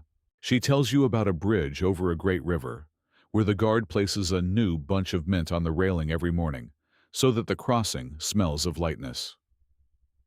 You remember this detail not as an address, but as a method, to add something small and good to the world. At a crossroads, you stop by a stone post. Arrows are carved on it in 4 directions, and short words like advice. To the left, a mill and a bridge; to the right, a monastery garden, straight, a market back, nothing to worry about. She smiles, chooses the right path. You nod and go straight. The parting is short, like a breath. But there is no loss in it. On the road, every meeting is like a lamp that illuminates a piece of the path, and then quietly goes out when it is no longer needed. The noise of the market sounds ahead. But it's not noise. It's a fabric of sounds. A woman bargaining for a handful of salt. A boy tossing a wooden ball and catching it with his cap. A traveling musician testing the strings of a lute. Not playing, but listening to see if the day is ready for a melody. You enter this movement as if into warm water. Stalls with jugs, with baskets, with slabs of dried cheese. On a rope, belts, herbs, fishing nets. The vendors speak quietly but sincerely. Their words don't cut through the air but settle like soft pillows. A line stands by the scribe's shop. On the table are sheets of paper, a quill, and a sandbox. The scribe writes letters in trembling but confident lines. A gray-haired woman dictates a few words to her son. Bread, we have it. The garden, it's holding up. Don't worry. The scribe looks up and asks if you need to pass on a message to someone. You smile and reply, To the road, thank you. He understands, nods, offers you the quill, and allows you to draw a straight line across a clean sheet. It's not a signature. It's a path, simple, straight, without haste. The blacksmith's workshop hums low, not from the fire, but from the rhythm. The blacksmith holds a horseshoe with tongs, and his apprentice hands him a hammer. There is a confident pause in each strike, and it is the pause that makes the sound calm. When the work is finished, the blacksmith places his hand on the warm metal and squints, as if listening to the heart of the iron. He sees your gaze and says without unnecessary explanation, The main thing is that it holds. This word applies equally to a horseshoe, to a road, and to a soul. Under an arcade, a weaver is sitting. His loom knocks evenly, like rain on a roof. The threads are stretched taut, and the colors are subdued. Clay, grass, grain, sunset. He is weaving not a pattern, but a flow. Bands that support each other. You stop and watch, and the weaver seems to be explaining not to you, but to the fabric. A strong thread is not the bright one, but the one that doesn't break when you can't see it. You nod. The road also does its best work, where it is barely noticed. At noon, in the shade of poplars, carters lay out their dishes. Someone shares soup. Someone, an apple, someone, silence. You sit down next to them, and this shared silence becomes a taste. One of the carters, with a reddish beard, hands you a knife to cut bread and adds, "The knife is sharp, but it doesn't touch fatigue." Everyone laughs softly. There is no competition in this laughter, only relief, like a sip of water after a long climb. Further on, the road leads to a forest where a healer's hut stands. Her face is stern, but her movements are careful. Bundles of herbs hang from the rafters, labeled with small pieces of bark on which their names are scrawled. Sleep grass, bird's shadow, warm leaf. She listens to your voice not with her ears, but with her shoulders, fingers, and gaze. She places a small knot of mint and thyme in your palm. For the road, not for strength, but for evenness. You inhale, and it feels as if your lungs remember a forgotten rhythm of breathing. In a village at the edge of the grove, there is a square with a well. A girl is at the well with her little brother. She is teaching him to pour water with a scoop so that it doesn't spill. The water runs in a thin stream, and the boy laughs every time a drop lands on his hand. They invite you to drink. The girl says, "Water has one job, to arrive." You nod and understand. The road is also water. An hour later, you meet two pilgrims. They carry simple staffs with carved rings, one for each crossing. Their faces are not tired, but hushed by silence. One tells you how, in a monastery on the mountain, the bells ring so slowly that a thought has time to grow between the strikes. The other shares that, at the old mill's grindstones, the bread comes out gray but good, and you can hear not the stone, but patience in it. You walk together to the boundary stone and part ways without unnecessary words, like birds that knew one thermal and then let it go on. At sunset, the day brings you to a town with carved balconies. A craftswoman who mends clay pots lives here. With a thin wooden needle, she applies a milky solution and clay to the cracks, drawing thin seams over them. When a crack isn't ashamed of itself, she says, the pot holds better. You look at a bowl with a golden thread of repair and recognize the road in it. In every seam, there is not weakness, but a memory of holding. In the courtyard of an inn, the evening hosts a quiet gathering. A lute sounds low and warm. An old storyteller sits on an overturned barrel and speaks evenly, without haste. His story is simple. A man was looking for the edge of the earth and came to a market. There he saw a threadmaker weaving the edge, a blacksmith forging the edge, a baker baking the edge. And he understood. The edge of the earth is everywhere, where someone is diligently doing their job. The people laugh softly, agree, and sigh. Their sighs also sound like musical pauses. You spend the night in the traveler's common room. The beds are like boats leaning against the wall. Someone shares a blanket, someone. News from the north. They rebuilt the bridge there. You don't have to wait anymore. Someone places a dried bay leaf by the window so that the morning smells of clarity. You speak in a low voice, as if the words also need to sleep. When silence enters the room, it doesn't press down. It arranges an even light in every heart. You wake up from a rustling. A traveling barber is packing his tools. He offers you a small mirror. Look at yourself as if for the first time. In the reflection, you see not fatigue, but the evenness of features that the road is patiently drawing. The barber quietly adds, "The face remembers the road better than a map." You exchange small knots. You give him mint, and he gives you a thread with two knots. One for memory, the other for tomorrow's knot. Further on, the path leads to a clearing where artisans without shops gather. They repair things on the road: shoes, buckles, laces, buttons. An old man sews a new patch onto your bag, not because the old one doesn't hold, but so that the road has something to cling to. His fingers are slow, and there is craftsmanship in this slowness, like in the ring of a bell between strikes. You thank him, and he replies, "Thanks is also a payment. It doesn't wear out." After lunch, you catch up with a caravan of pilgrims. They walk so evenly that their steps become music. Each one has a patch on their cloak with a small sign, a star, a wave, an ear of grain. You ask about the meaning. They smile. To remember the language with which the world once spoke to us.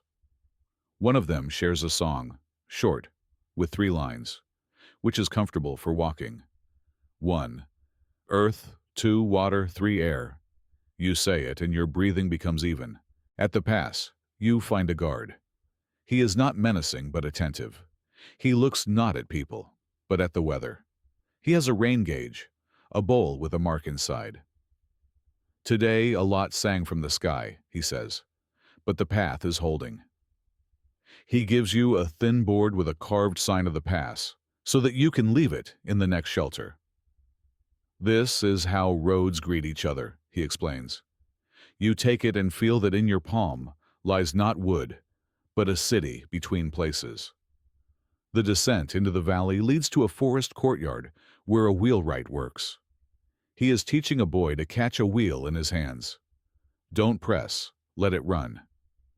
When the wheel rolls evenly, the boy's face becomes that smile that doesn't need teeth. The wheelwright looks at you. It's the same on the road. Don't squeeze the path, just walk. There is no lesson in his words, only good craftsmanship turned into language. In the evening, you reach a midwife's home. She keeps canvases in a chest with stories of birth, not paintings, ornaments of knots and stitches.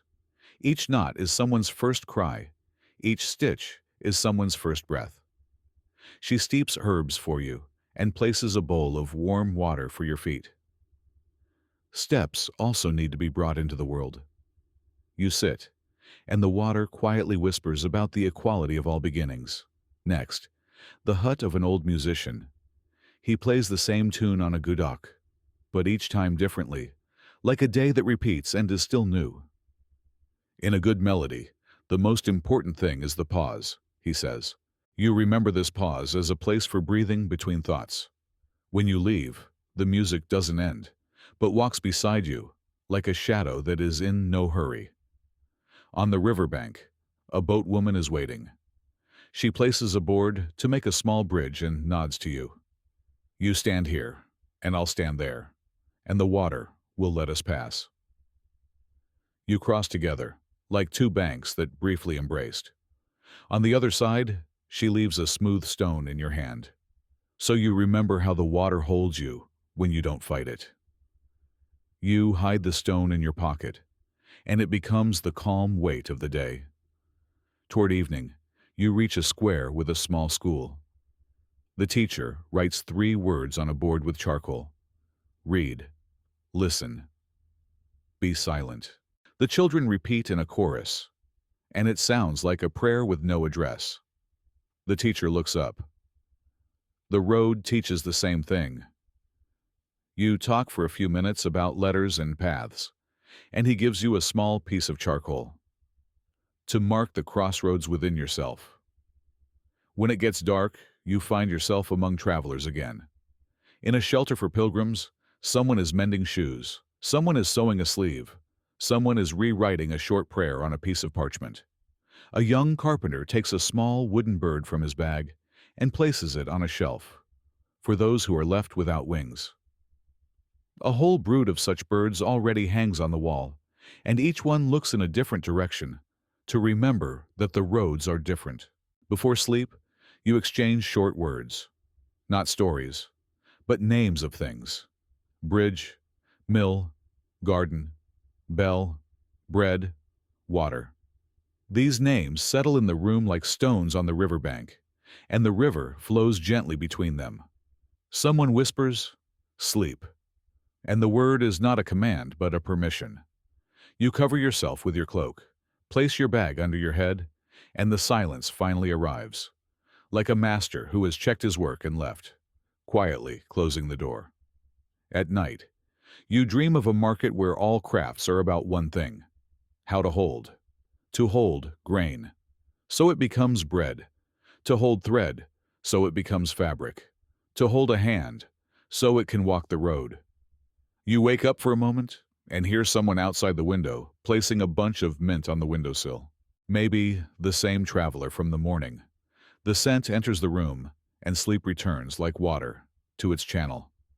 Morning begins with an exchange. You share a few crumbs of honey, and in return, you get a story about a bridge held up by roots.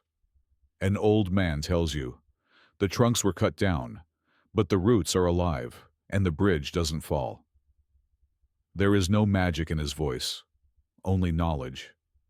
You walk on with the thought that in every step, there is also a root, invisible but strong. On the road, you meet a girl with a basket of clay beads. She offers you to choose one, for a step. You take the most modest one, the color of raw earth. She teaches you how to tie it to a string so that it doesn't get in the way, but reminds you. Beads are not decorations, she says. They are knots of memory. You thank her and feel a small point of balance appear in your pocket. At noon, the road brings you to a potter who is baking clay in a pit. He takes warm bowls from the ashes and taps them with his fingernail. Each one responds with its own voice. Find the one that is in harmony with your step, he advises. You touch them, listen, and choose a simple one, without a pattern. It hums low, like a distant thunderstorm that doesn't frighten you. The potter nods. A good bowl for the road is one that doesn't demand a celebration to be needed. Morning slowly unfolds, like a scroll. First, a grayish-pale sky, then the transparent breath of the river. Then, the soft sound of a bell on the neck of a distant goat. You step onto the path, and at the first bend, you are met by a man in a linen jacket with a basket of apples. He greets you briefly, as if beginning a parable, and says, "Take two, one to walk, the other to listen." You sit under a willow tree, and he tells you the first story of the day. His name is Mikola Granite. He used to be a stonemason and carved boundary markers. Every stone has an internal direction, he says. If you don't feel it, it will crack in the wrong place. He points to an apple. It's the same with a day. If you touch the right edge, the day will unfold evenly. He remembers placing a stone in the middle of a field where the wind always blew from one side. To make the post stand, he turned it so that the wind could see itself in its facets. From that day on, everything settled down: the boundary, the neighbors, and the grass. You thank him, and your step becomes quieter, not from fatigue, but from agreement. The road leads along the river. At the pier, a fisherman with a gray beard and a thin fishing rod is sitting. He offers you a place on a log and says, "Silence is also a tackle. Without it, the fish sees you, even if you are silent." His story is about a summer when the rain didn't come for a long time. He would place small sticks in the water and listen to the current, speaking through them, as if they were flutes. This is how he checked the stream and found a place where the water knew how to thank the cliff. It was there that the fish returned. You don't have to beg the river, he concludes. You just have to offer your palm at the right time. You watch the float touch the surface and feel that this surface has touched you. Around the bend, an apiary. It smells of warm wax and herbs. A beekeeper in a linen shirt, with a face as soft as breadcrumbs, tells you, "I once looked for the queen and couldn't find her. The hive was humming so evenly that all the voices merged." Then, an old teacher said, "Don't listen to the hum, look for the silence inside it." I put my ear to it, and I heard the place where the hum was calmest. The queen was there. He smiles. There is such a silence in every job. That's what I look for every day. He shares a piece of honeycomb The honey spreads softly, like sleep at the end of the day. At noon, you approach the mill. The wheel turns evenly, and the miller storyteller has a habit of measuring stories with a handful of grain. When people ask me where the softest bread comes from, I remember how my mother kneaded the dough not by a clock, but by a song. By the time she managed to repeat it twice, the dough knew the order, he says. Then he points to a bag from different fields. Mix them, and the flour sings wider. He tells you about a traveler who once arrived without a language. He only showed the way with his hands. The miller taught him the gesture enough for all sieves. When you know where enough is, the road doesn't exhaust you. Next, a crossroads and a chapel. An old herbalist is sitting by it, weaving thin wreaths of mint. Someone once asked me which herb to take for sleepless nights, she says. I replied, name 3 good things from the day and steep them in boiling water. The person came back a week later and said, it helped. She laughs quietly. Memory is also a herb. She places a leaf of lemon balm in your palm and asks you to write down 3 day helper words in the evening. A little further on, under the arch of a bridge, you meet a violinist. His instrument has scratches on it, like a map. He sits on the railing and says, I used to play fast so that everyone could hear. Now I play so that everyone can breathe between the notes. He tells you how he once played for a blacksmith working by a forge. The blacksmith said, a good melody is when the hammer has time to sit back in your hand. Since then, the violinist has learned to hear other people's crafts in his pauses. He plays 2 notes, close, like steps, and lets them go into the air. They settle on your shoulders like light birds. After the bridge, the path goes uphill to the city gate. A bell ringer guard stands at the gate. He doesn't stand watch. He listens. When the bell matches the step, the city knows how to rest, he says, and quietly strikes the metal. The strike is wide but gentle, as if a large drop has fallen into a spring. His story is about a storm. One night, the wind was breaking planks, and I had to ring the bell. I didn't strike loudly, but evenly, and people began to breathe along with the bell. By morning, the shutters opened and the houses stood firm, and I understood. Sometimes, it's not strength that saves you, but rhythm. In the square, there is a book copyist's bench. He draws letters so calmly, as if he is steeping tea. I had a neighbor, a fisherman, he says, who only spoke in 3 words, going, waiting, returning. I copied a prayer for him with these 3 words, and it worked. He gives you a small piece of parchment. Write down your 3.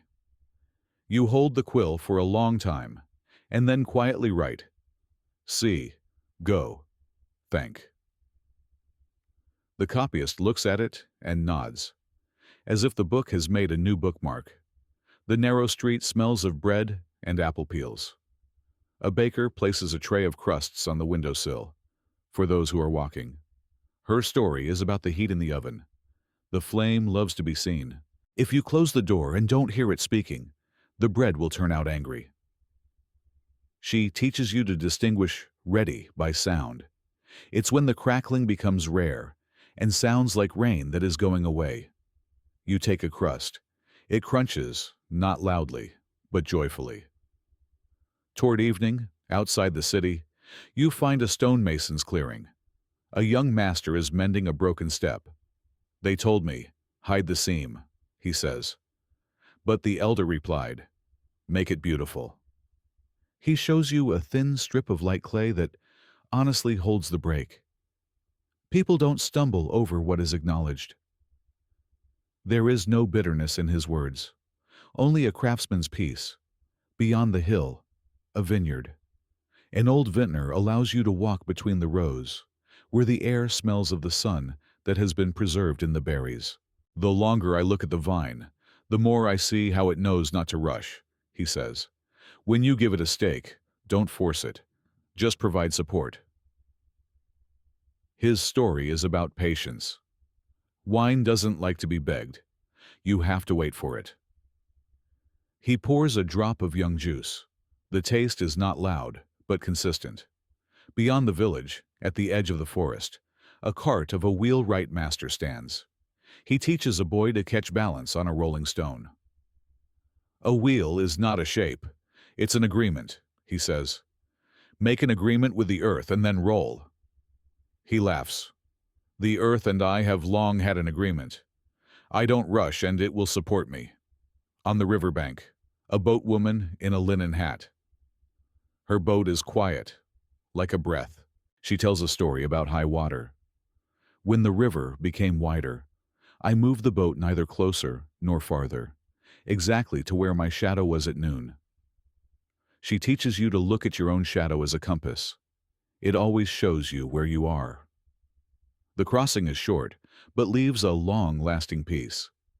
Toward evening, you reach a hamlet where an old storyteller lives, whom everyone calls Grandpa Folktale. He prepares an infusion of linden and honey, places 2 bowls and begins. I once thought that stories were roads that lead somewhere far away. Now I know, stories are benches where you can sit. His shortest story goes like this. There once was a bridge. No one thanked it until it was taken apart. Then, everyone remembered. He smiles. So, thank the bridges while they're still bridging. Night finds you by the pilgrim's bonfire. Each one has a word name for the day. One says, bell. Another, table. The third, field. They make a short song from these words. It has no rhyme, but it has order. The bell holds, the table feeds, the field breathes. You repeat it until the fire sends up its last sparks, and each spark settles on someone's shoulder like a tiny traveling lantern. You fall asleep in a barn on the hay. Sleep comes slowly, like a bee into a hive when the day is already calm. At night, you can see the sky through the cracks, and the stars look like grains that have fallen onto a dark canvas. They don't hurry, they don't call. They just lie in their place, and you also lie in your place. Morning brings a meeting with a pilgrim woman who knows prayers made of crafts. The carver's prayer, she says, and draws an invisible ornament in the air. The weaver's prayer, and she crosses the threads of her fingers. The baker's prayer, and she seems to slice a crust with a knife. Her main story is about a girl who lost her taste for bread. She was cured by allowing her to place a warm crust on the windowsill every day, for those who are walking.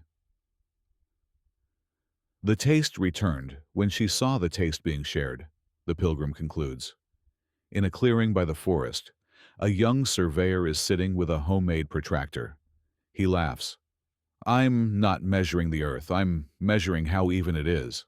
He tells you how he found an old boundary that was lost under weeds. I saw how the dew stayed on the grass longer on one side. Evenness is not a line, he says. It's a way of dealing with the edge. You listen and feel your own boundaries calming down inside you. On a hill, a pear orchard.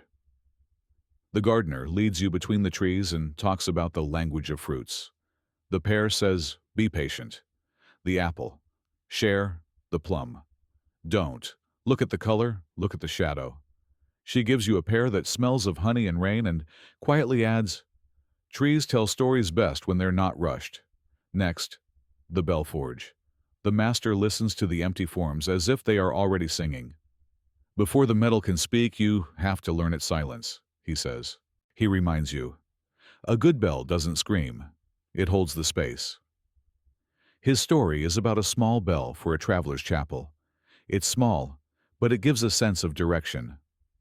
He allows you to touch the form. It's warm, like a palm. At the roadside, there is a patchmaker's shop. The craftswoman sews on pieces of fabric, but before that, she tells each patch a short story.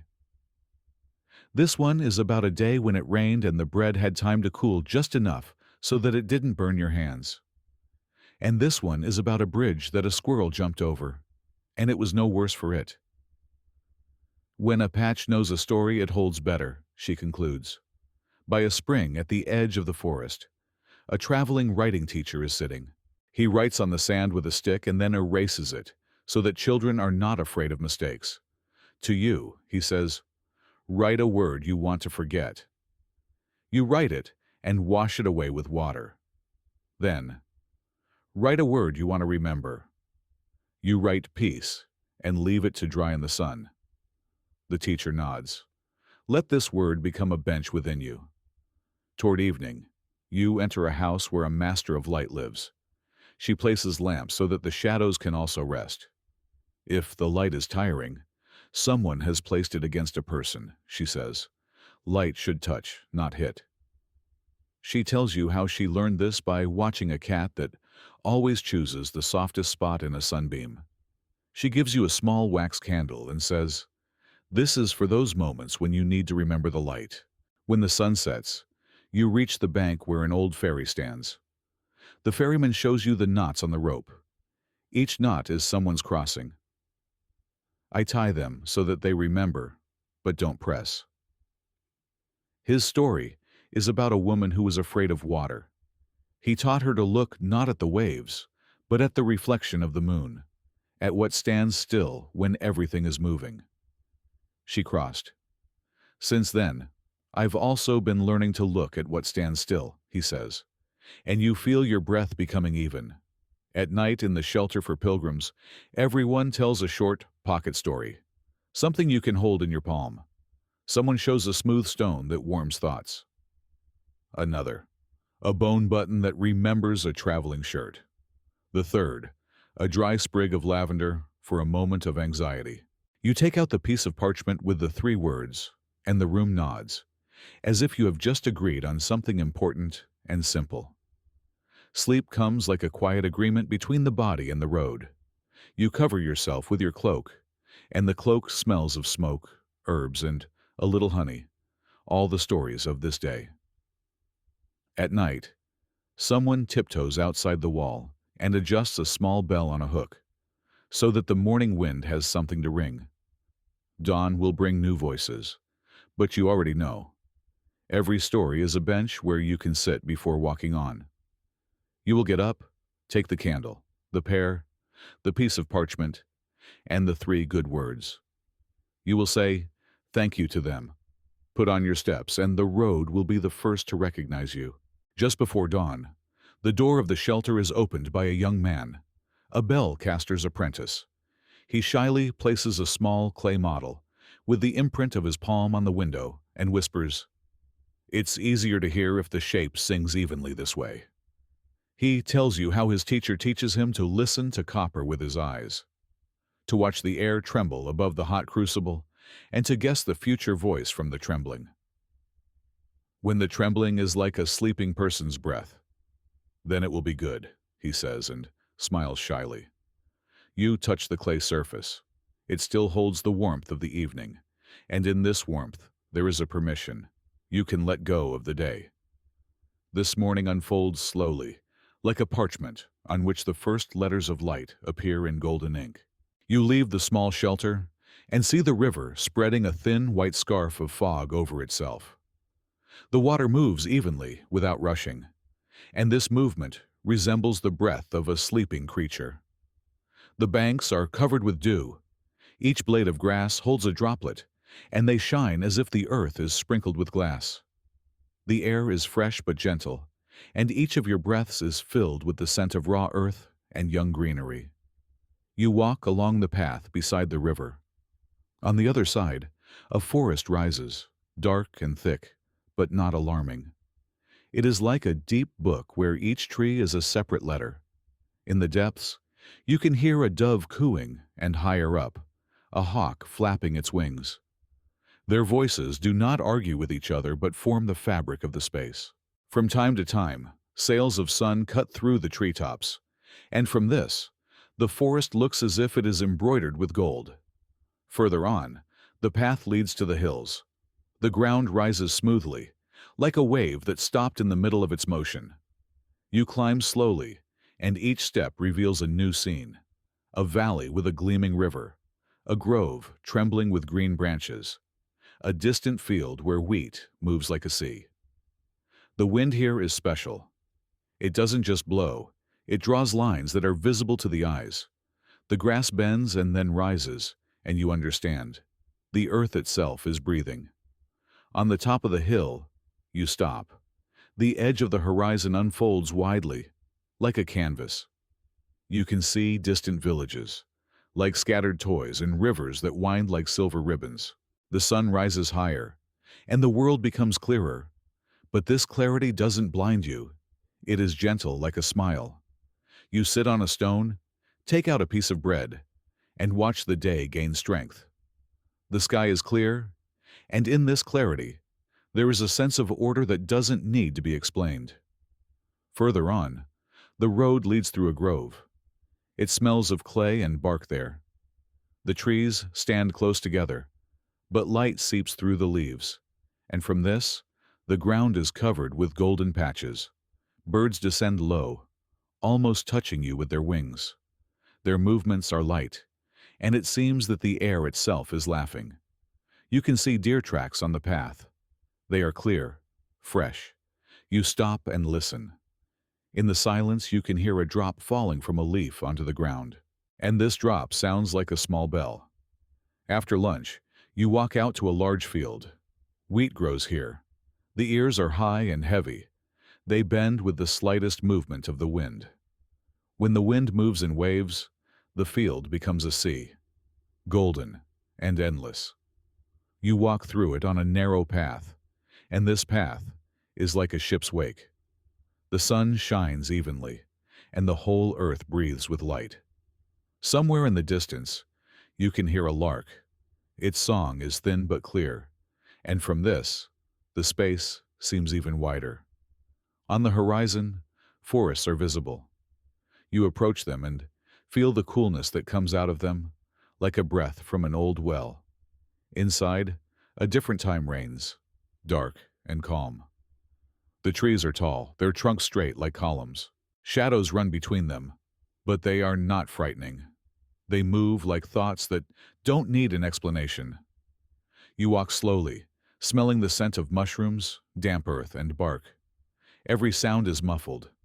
But from this, it seems that the whole forest is breathing with you. In the evening, you leave the forest and see a lake. It is large and calm, and the water is dark, like polished wood. Circles from a fish that occasionally jumps out float on the surface. The sky begins to change colors: blue, pink, golden. These shades are reflected in the water, and the lake becomes a mirror of the sky. You sit on the bank and dip your hands into the water. It is cool but gentle, like a night breath. The silence here is special. It is not empty, but full of presence. When the sun sets, night comes. The sky is strewn with stars, and they are as bright as scattered grain. The moon rises slowly, filling the world with silver. The lake shines, and it seems that you are sitting between two heavens, one above, the other below. The air is cool and clean. You inhale and feel your lungs filling with peace. Lying on the grass, you look up, and the stars seem closer than ever. Their silence enters you like a lullaby, and sleep comes easily, softly, without any effort. In the morning, the world wakes up slowly. The dew glistens, the sun rises, and its rays break through the fog. Everything becomes clear, and the fresh air fills with the scent of herbs. You walk on, and this new day begins its journey within you. Every bird, every drop, every ray composes a new story that nature is writing, and this story leads you on, steadily and calmly. At noon, clouds gather in the sky. They are dark and heavy, but not menacing. This is not a threat, but a gift to the earth. First, you hear a dull rumble, as if someone is opening a distant door. Then the first drop falls on your shoulder. It is cold and fresh. Hundreds more follow it. The rain falls evenly, scattering across the field, the leaves, and the stones. You stop and allow it to fall on you. This sound is an endless drum, but soft and gentle. The air fills with the scent of wet earth, and it seems that nature itself is sighing with relief. When the rain subsides, the sky breaks open, and light breaks through the clouds. It falls on the ground in golden streaks, and then a rainbow appears. It is large and wide, and its colors are bright, but not harsh. It stands over the valley, like a bridge between two worlds. You look at it and feel that each color is a part of the piece that you carry within you. The rainbow gradually disappears, but its imprint remains in your heart. Further on, you walk into the mountains.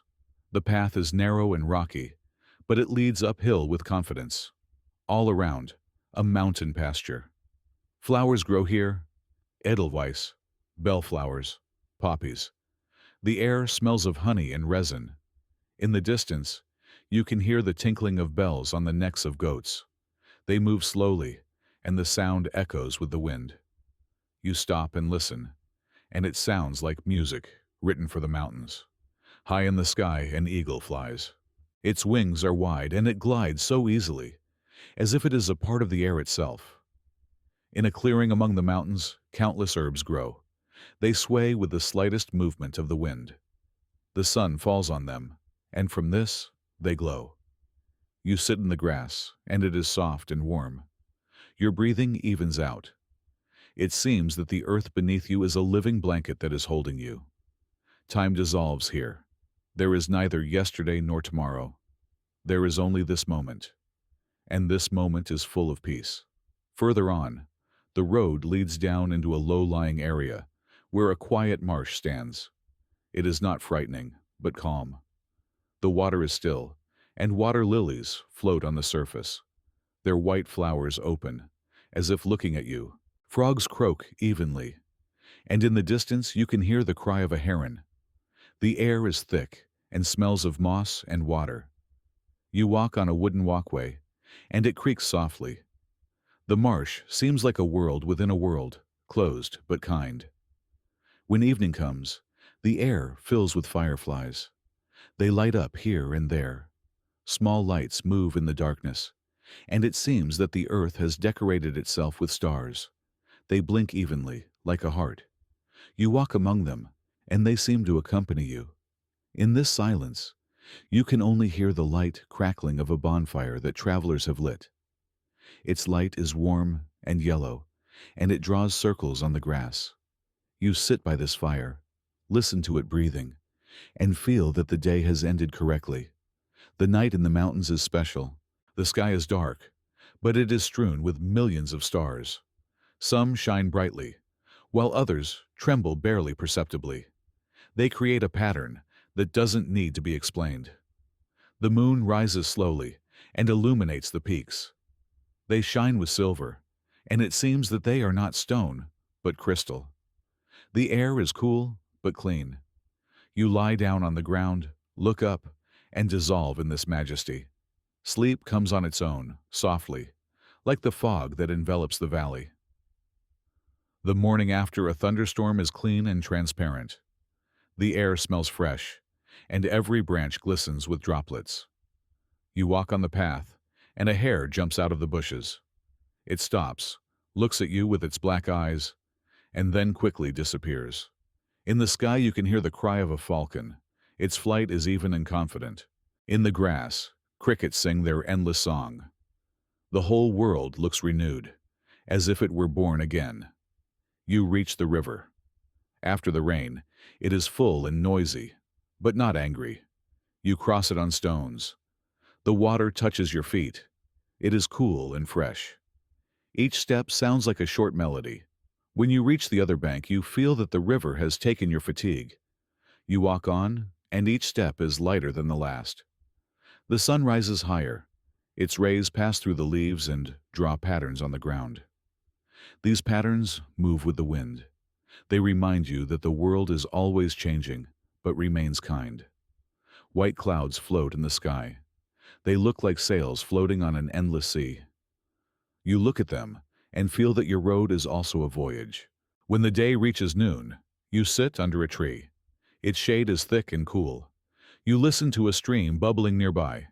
Its voice is thin but even, and it sounds like a lullaby. Your eyes slowly close and you rest. The morning comes with a bell. Not loud, not waking, but one that settles on the air in a thin wave and does not fade for a long time. You wake up in a shelter by a monastery garden, where the apple trees have just exhaled dew. A bird taps its beak on the wooden windowsill, as if checking if everything is even. And indeed, everything is even in this morning. The light, the silence, the steps that are just about to be born. The monastery gates are open. Their hinges do not creak. It seems that time here has learned to move without unnecessary sounds. You step onto the stone courtyard. The stone is warm from yesterday, dry after the night's silence. A brother porter is on duty by the well. Broad shoulders, clear eyes, clean hands, though calloused. He nods and offers you a mug of water. The water is cold and clear, and it seems to already contain a piece of a prayer. The first singing comes from the chapel. It is the morning hour, which is so simply named, as if it is speaking its own name. The voices are even, without competition. Each one holds its thread. You sit on a back pew, and the sounds enter you like a breath. Not a single word requires interpretation, because the air itself here is a commentary. On the wall, a simple painting made of simple colors: water, clay, grass. The images are quiet but strong, like windows into a different weather. After the prayer, the monks disperse to their work. One, to the garden; another, to the scriptorium; a third, to the oven; a fourth, to the apiary. You follow a brother named Or, a name once left as a shortening of orator. His work is to read aloud in the refectory while others eat, but now he leads you down a path between the beds. Thin strings are stretched between the beans so that the plant remembers its direction. And it's good for a person to have a thread, he says. His voice is soft, and the silence after his words is even softer. You help carry baskets of herbs. Each bunch is labeled with charcoal: mint for evenness, thyme for breathing, lavender for the evening hour. The brother explains, "We believe not in names, but in order." And indeed, there is order in all the movements: how the smoke rises evenly upwards, how the bees find their way back, how the water in the trough does not rush, but simply goes. At noon, a bell calls to the refectory. The food is simple: bread, soup, a little cheese, apples. You sit in a corner, and Brother Orr reads aloud an old text about a path that loves patience. His voice does not press, does not get ahead of the spoon.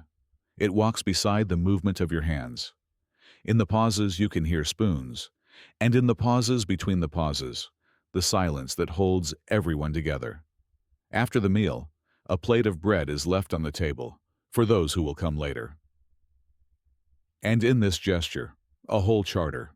In the scriptorium, it smells of glue, leather, and patience. On a long table, sheets of parchment. A brother calligrapher draws large initials so slowly, as if he is listening to a letter being born. Letters are people too, he smiles. Some need support, some air. He gives you a thin quill and asks you to draw a straight vertical line. Your hand moves confidently, and the line comes out not severe, but kind. "That's the difference," he whispers. "A severe line teaches, a kind one leads." In the bookbinder's workshop, there are cords, wooden covers, and awl, and bone sticks for smoothing. The master ties a book with a string and points to a knot. This one to hold, and this one to let go. When they are together, the book breathes. Ye. You touch the spine and feel a calm in your fingers that doesn't need an explanation. In the garden, under a pear tree, an old brother sits with a simple instrument, a gudok. He plays one phrase with two notes, and between them, a pause where a whole world fits. "We often sing not the notes, but the spaces between them," he says. "In the space, God is placed like a grain." You listen and understand. Your road also consists of the spaces between your steps. Toward evening, lamps are lit in the chapel. The light is quiet and warm. It doesn't rush at you, but sits down beside you. Brother Deacon begins the evening service. The words are simple. Thanks for the day, for the water, for the work, for the bread, for the breath. There is clarity in every sound. You repeat silently, and the silence does not feel empty. It works together with the voices. After Vespers, you go out onto the monastery wall. From here, you can see the road rising from the valley, the fields, the forest, and the thin ribbon of the river. The sky gently changes colors, from honey gold to dark blue. The first stars settle into their nests. Next to you, on the wall, a brother guard stands watch. He carries no weapon. He only listens. Listening is a different kind of attention, he says. When you hear evenly, the world becomes consistent. His words settle on the evening like a blanket. At night, you lie down in the traveler's room. On the window, a thin bell hangs, so that the wind has something to ring. Behind the wall, a brief good night to all who know how to be silent. Sleep comes without effort. It arranges the pebbles of today's sounds in your body. The bell, the gudok, the quiet thank you in the refectory, the scratch of the quill, the sigh of the garden. Each pebble falls into its place, and you fall asleep, just as water falls asleep in a bowl. At dawn, the bell again. But now you hear not the metal in it, but the order. The monks gather for morning prayer. This time, you stand in the aisle, you don't sit. 3 steps, a stop, a breath. 3 more steps. In this simple choreography, there is everything you need for peace. The brother chanter begins a psalm, and you catch yourself remembering not the words, but the air between them. After the service, you go out the gates and walk along the monastery fence. At the corner, a small chapel for travelers. Inside, a bench, a jug of water, a few wax candles. On the wall, someone has left 3 words in charcoal. I see, I go, I thank. You smile at this random rhyme. This is the rule by which the road walks. Further on, the path leads into a valley where a hermit's cell stands. No windows, no door, just a low entrance. You hesitate a little but enter. It's cool inside. On the floor, reed mats in the corner, a clay bowl. The old hermit sits motionless, but his stillness is alive, like a tree in a windless place. Sit down, he says. You are silent for a long time. Then he adds, silence has 2 parts. The first comes from us, the second, to us. You nod, and this simple thought becomes a key to many locks. At the edge of the forest, a stone pillar with carved marks. Pilgrims leave signs of their passage here. A knot of grass, a pebble from the river, a thin board with a carved cross. You touch the stone and feel the coolness enter your palm. You whisper your short thank you and place the smooth stone that you have been carrying from the boatwoman on the ledge. Let the roads greet each other, the pass guard said, and you repeat this as a short prayer for the connection of places. At noon, you reach a monastery on a hill. Here, a different charter, but the same order. The brother gatekeeper leads you to a spring that flows from under a stone. It is called the Word, he says, because you don't see the beginning, you only hear the arrival. You sit on the stone and listen. The water speaks without haste, and each of its words is made of movement and light. You drink and feel the roughness within you become smooth. In this monastery, there is a treasure, not gold, but a song that preserves an old melody. The brother archivist shows you a thin scroll with markings, not notes, but paths of breath. This is how our predecessors sang, he says. We don't recognize faces, but we breathe together. He places a lamp so that the shadow does not fall on the lines, and you see how the melody is made of soft curves, like a river between banks. In the kitchen, the monks are baking bread. They are not in a hurry, and in the rhythm of their work, you can hear a prayer without words.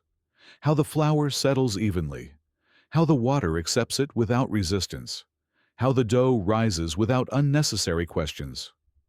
One loaf is always baked for the road. When it is taken out, the brother places a knife and a note next to it on the table. Take as much as you can carry calmly.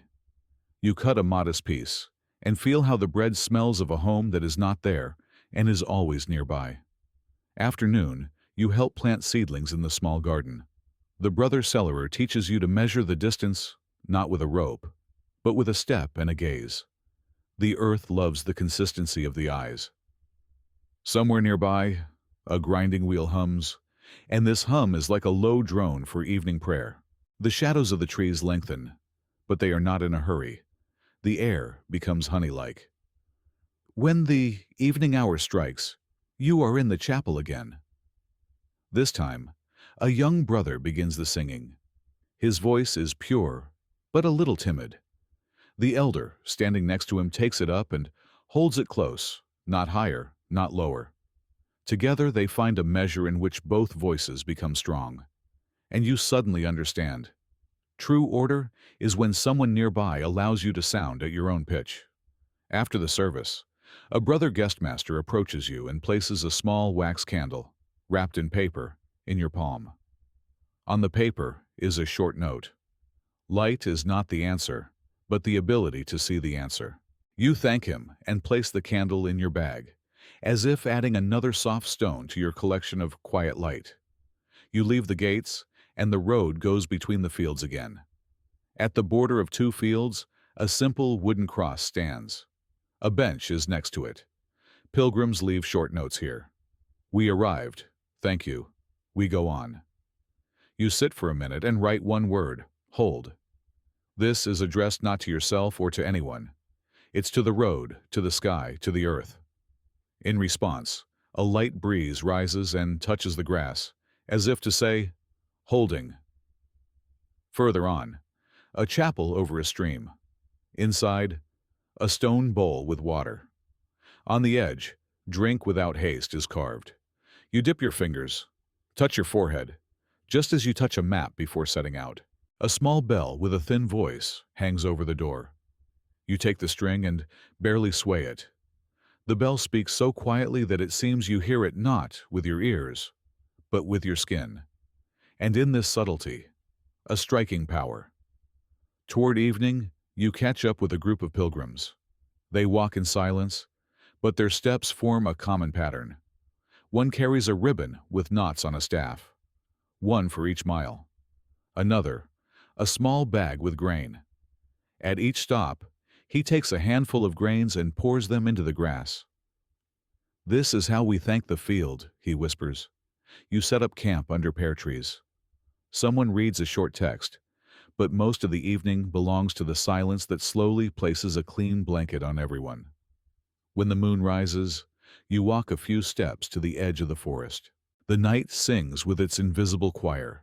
Crickets, a distant owl, the wind in the leaves. In the darkness, one candle burns. It was placed by the pilgrims before a wooden icon in a small niche. The light does not fight the darkness. It makes a deal with it. And you understand. Your path is also not about a fight, but about measure and order. Night sleep is even and deep. You dream that each bell of the day has turned into a pebble and fallen into your palm. When you count them, you hear again the bell of the morning, the scratch of the quill, the drone of the gudok, the whisper of the water, the thin voice of the bell. They do not disappear but remain within you, like letters arranged into a word that does not need to be pronounced. In the morning, you say goodbye to the pilgrims and walk on. Ahead, a bridge, a forest, a field, another monastery, another chapel. But there is no haste in this list. You carry a candle, a piece of bread, a small stone, and the three words that hold the road. I see, I go, I thank. And when the first bell of a distant church reaches you like a thin thread, you smile, because you know.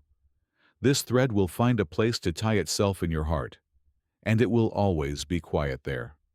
At noon, clouds gather again, and during the small hour, it begins to drizzle in the courtyard. Drops fall on the stone, and on the leaves, on hoods, and on open palms. No one hides. Everyone just stands and breathes with the sky. The rain lays its rhythm into the singing, and the heat fades without a quarrel. After the prayer, the brother sacristan carefully wipes the bell, not because it is wet, but to once again touch the voice of the copper. In the scriptorium, the brother miniaturist shows a gilded initial. Light does not layer, he says. It learns to lie down. He places a thin sheet of parchment nearby, gives you a tiny brush, and asks you to draw one light line, so thin that it is almost invisible. The best gold is the one that holds the shadow, he smiles. You see how a small gleam makes the letter deeper, and you feel that this lesson applies not only to books. An elder brother recalls how once, in a distant valley, they cast a bell. The clay dried for a long time. The copper waited. The wind ran through the square and looked into the mold. When the metal was poured, everyone stood in silence, not out of reverence, but out of a need not to disturb the measure. Copper doesn't like haste, he says. Its voice is born in the silence between movements. The first strike of that bell still echoes in him, just as a day that turned out even echoes in you. For dinner, a thick soup and warm bread are served. After leaving the monastery, you walk on a flat road that descends into the valley. The fields unfold widely, and between them, narrow paths on which carts move. In the distance, you can hear laughter and clear voices, and soon you see a group of traveling artists. They carry instruments on their shoulders and pull a cart with costumes and decorations. One plays a short phrase on a pipe, another sings along, and a third walks to the music. Everything looks easy, as if they are not walking, but sailing down the road. They notice you and invite you to join. The road is wide enough for everyone, says the elder, with a beard and gentle eyes. He is called the maestro. With him are a girl with a guitar, 2 acrobat brothers, and a few other travelers. They tell you that they travel from fair to fair, but each stop for them is not only a performance, but also an opportunity to hear new voices. Every road sings in its own way, says the girl with the guitar. We only pick up the melody. You walk together during the day. Their gait is different from yours. It is measured not by steps, but by rhythm. Every movement becomes part of a common song. One whistles, another laughs, a third taps a stick on a bucket, and the road turns into a show. You walk beside them and feel that even the silence between them is musical. It doesn't break things apart, but connects them. In the evening, you stop at the edge of the forest. They light a fire and lay out bread, cheese, and apples. The girl takes her guitar and begins to sing. Her voice is quiet but confident. The song tells of a river that never asks where to go. The acrobat brothers show a few movements. They toss each other and catch each other without tension, as if playing with the air. The maestro listens, nods, and says, "In every song, the main thing is the pause. In every jump, the moment of waiting. That's what holds everything together." Conversations begin by the fire. One artist shares a story about a city where the bells sang in different voices, and everyone chose the sound that was closest to them. Another remembers a distant valley where children learned to walk by imitating the shadows of birds. Each story sounds not like a narrative, but like a small parable. You listen and feel that the road is becoming wider, because foreign steps that sound alongside yours appear in it. As the night deepens, the artists put on a short performance. The girl sings a second song, about a tree that remembers all the voices of the wind. The brothers spin in a circle, their movements light, like sparks. The maestro takes out an old drum and beats it slowly, evenly, so that the sound becomes the heartbeat of the whole group. Even the fire seems to begin to adjust to this beat. Before sleep, everyone shares a short wish. One says, "May tomorrow be even." Another adds, "May silence not disappear even among the music." The girl smiles, "May the road carry us." And we, the road. You lie down on the grass by the fire, and their voices linger in the air for a long time, like fireflies. Sleep comes easily, and it feels as if you are sleeping inside a song. At dawn, the group sets off. They sing short melodies, repeating them one after another, and the road echoes with a reply. When it's time to part ways, the maestro gives you a small wooden amulet, a carved sign of a pause. So you remember, without silence there is no song. You thank him and go your way, and their voices can still be heard in the field for a long time, as if the earth itself is singing along with them. Further on, you meet a lonely musician with a flute. He sits on a stone by the river and plays so that the water seems to be his listener. "I play not for people, but for the water," he says. "It doesn't applaud, but it always answers." And indeed, after each melody, a wave hits the stone a little louder than before. You listen and understand. Even the loneliest voice has an echo. At noon, you catch up with a group of children who are carrying flowers in baskets. They sing a simple song without words, only syllables. These syllables sound pure, as if the air itself is speaking them. One boy gives you a flower and says, "It's not mine, it's for the road." You take it and place it in your bag, next to the wooden sign of the pause, and you feel that the things are beginning to form their own choir. In the evening, when you reach a village, you hear a violin playing in a tavern. But you don't go in. You just listen from the street. The violin sings a sad melody, and with each sound, the evening becomes softer. You walk on and think there are no unnecessary voices on the road. Every sound, every song, every step falls into a common order. And this order does not require a conductor. It is born on its own, when the heart is ready to listen. You lie down under a tree by the road. The sky above you is clear and starry.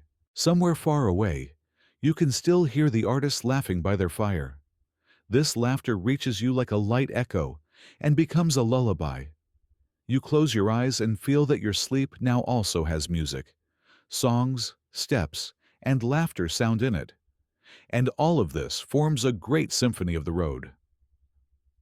The next day, you catch up with a part of the artists again. Among them is a puppeteer. He carries a small chest and takes a wooden marionette out of it. The doll is dressed simply, but its face is strangely expressive. The puppeteer moves the strings so lightly that it seems the marionette is breathing. Children who have gathered from the outskirts laugh and clap their hands. Then he stops, folds his hands, and says, "Strings are not needed to pull, but to remember the connection." You feel that his words also sound about the road. In the evening, they put on a small performance by the fire. The doll bows, dances, and then freezes. The maestro explains to the children, when it freezes, that is also a movement. And in the silence, it really looks like a continuation of the song. You understand. Even stillness can be a story. Further on, a fire dancer girl joins the group. She carries 2 torches and twirls them so that circles of light appear in the darkness. The fire does not cut the night, but paints it. There is caution in every movement and at the same time, trust. "Fire loves to be led, not pulled," she says. The sparks rise high, and it seems that the stars are answering them. When the group moves on again, they take a song with them. The road is filled with melodies, a pipe, a drum, a guitar, whistling, and even rhythmic steps. You walk beside them, and this music becomes a background in which your thoughts calmly dissolve. The artists laugh, but this laughter does not interfere with the silence, but is built into it. One evening, you stop by a river. They set up tents and light a fire. Someone catches fish. Someone mends costumes.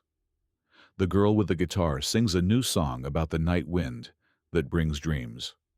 The fire dancer sits quietly and looks at the flame, as if seeing her reflection there. The puppeteer holds the marionette but doesn't move it. And even so, it seems to be alive.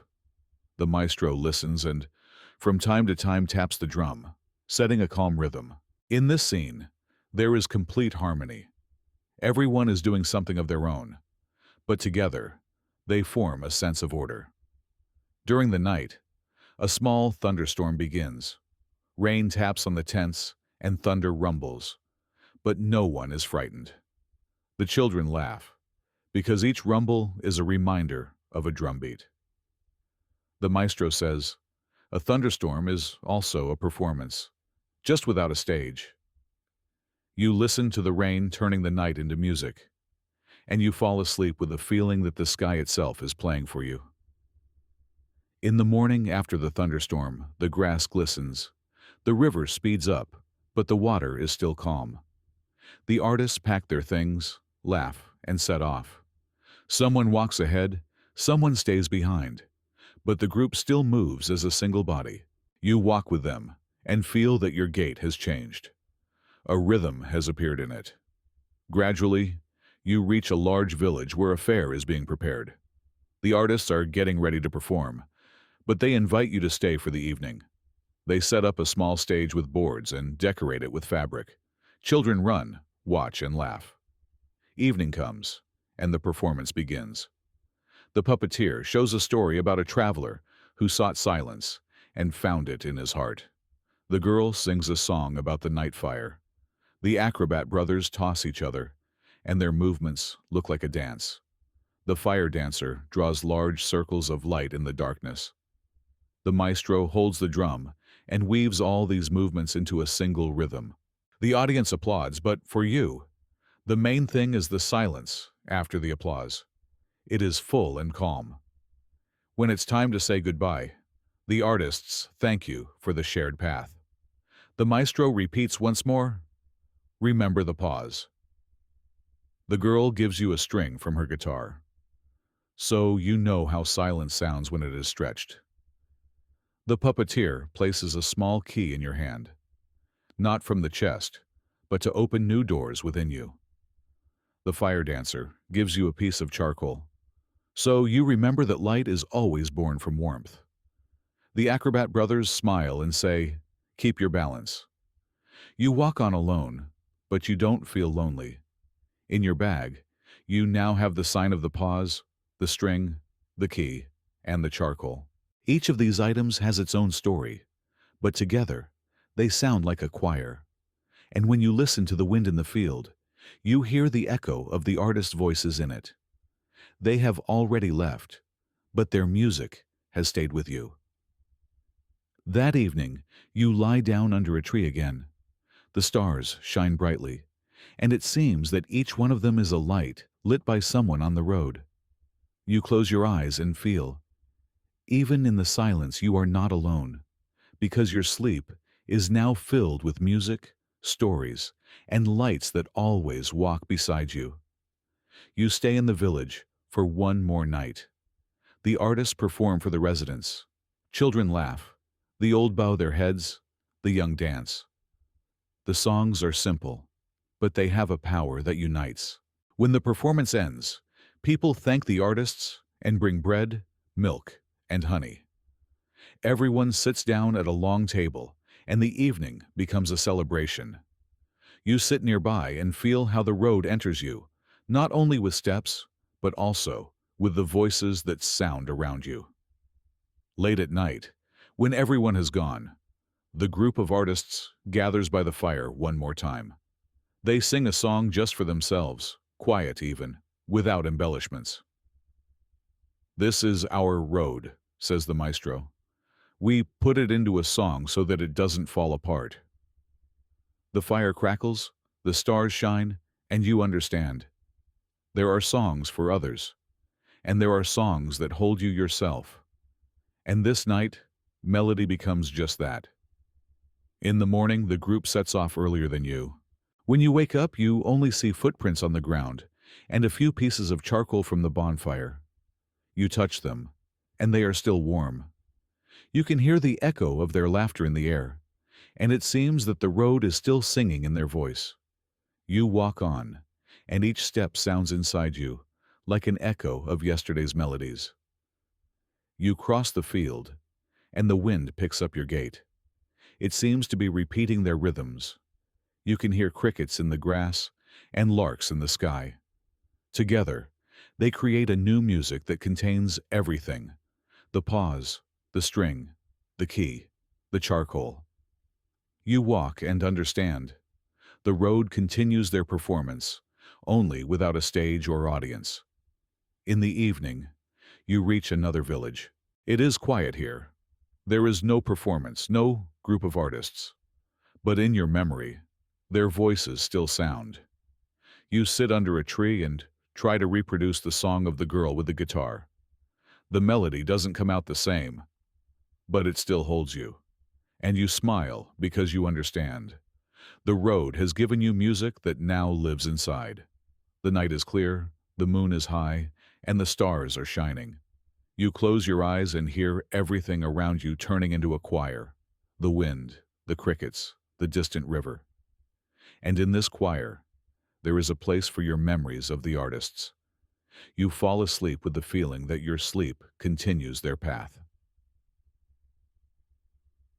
At dawn, you go out onto the road, and the sky is already pink. You stop for a moment and imagine where your artist companions are walking now. Perhaps they are already setting up their things at a new fair, or maybe they are playing for children in another village. But you know, their music still sounds nearby, because the road does not separate, it connects. And every sound you hear now, a step, a bird song, the rustling of grass, is also a part of their choir. You walk on, and in every step, there is a memory of the performance. The road becomes the stage, the field, the audience, the wind, the musician. You laugh to yourself because you feel that you are no longer walking alone. Their song is walking beside you. And this song holds you just as the fire held you that night. In the evening, when you sit under a tree, you take the gifts from your bag: the sign of the pause, the string, the key, the charcoal. Each item is warm. Each has its own voice. You place them together, and it seems they are composing their own melody. The wind picks up this melody and carries it into the night. You close your eyes and fall asleep with the feeling that your sleep has also become a performance. Calm, bright, without an audience, but with music that never disappears. Above you, the stars shine, and each one seems like a silent audience member. They do not applaud or shout. They only watch and hold your performance in their memory. And this is enough for sleep to come softly and evenly. You sleep, and the night holds you. The road leads you upwards. At first, the climb is easy. The path is still wide, and the stones are smooth from the steps of many travelers. Bushes rustle on both sides, and herbs smell. But the higher you go, the narrower the path becomes. The stones get sharper, and the air gets cooler. A light wind constantly reminds you of the height. Each step sounds clearer than below, as if the mountain itself is listening to your gait. The road cuts through the slope and comes out into a small clearing. Solitary pine trees grow here. Their trunks are dark, and their branches reach for the sky. You can smell the resin, which merges with the scent of the cold earth. From here, you can see the valley left behind. The rivers seem like silver threads, the villages like toys. The world below is already different, and a peace appears within you that is impossible to grasp on the plain. The higher you go, the deeper the silence. Only the wind sings in your ears. Only birds call to each other high in the sky. You stop by a spring that flows directly from a stone. The water is cold and clear, as if the mountain itself is giving you a piece of its strength. A sip of this water is so refreshing that your heart beats more evenly, and your steps become lighter. And you understand, true strength lies in simplicity. Further on, the path leads between rocks.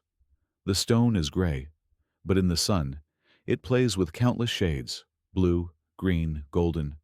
Small flowers grow in the crevices. They are fragile, but they hold on to the stone as if they know this is their place. And you feel a lesson in this. Beauty does not require comfort. It is born where there is space for life. Toward evening, You walk out onto a mountain terrace. Here, the space opens up widely. You can see peaks in the distance, covered with snow, even when it is summer below. The sun sets below the horizon, and its light paints the sky in pink and gold. The clouds become like islands in an endless sea. You sit on a stone and watch the light slowly fade. And this sunset seems not like an end, but a beginning, a peace that unfolds at night. When darkness comes, the sky blooms with stars. There are so many of them that they form patterns you will never see below. Some shine brightly, while others tremble, barely perceptibly. The moon slowly rises above the mountains, illuminating the stones and grasses, and everything around you turns into a silver world. You lie down under a rock, wrap yourself in your cloak, and feel that the night is holding you gently, like a large palm. At dawn, the mountain wakes up first. The sun has not yet appeared, but the sky is already brightening. Fog settles in the valleys, like a sea. You see the clouds floating below, and you are standing above them. And this feeling, it's as if you are in another world where silence speaks louder than words. The first rays of the sun touch the peaks, and they flare up with gold. The world is born again, and in this birth, you are a witness. Further on, the climb becomes more difficult. The path is rocky and narrow, but each step is confident. You feel your body working in harmony with your breath. The wind gets stronger, but it is not an enemy. It is a partner.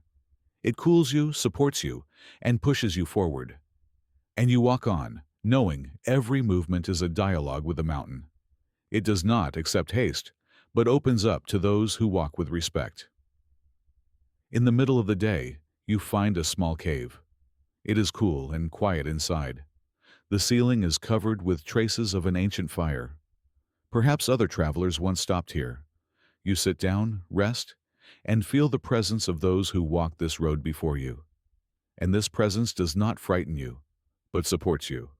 The road is not only yours, it belongs to everyone who seeks height.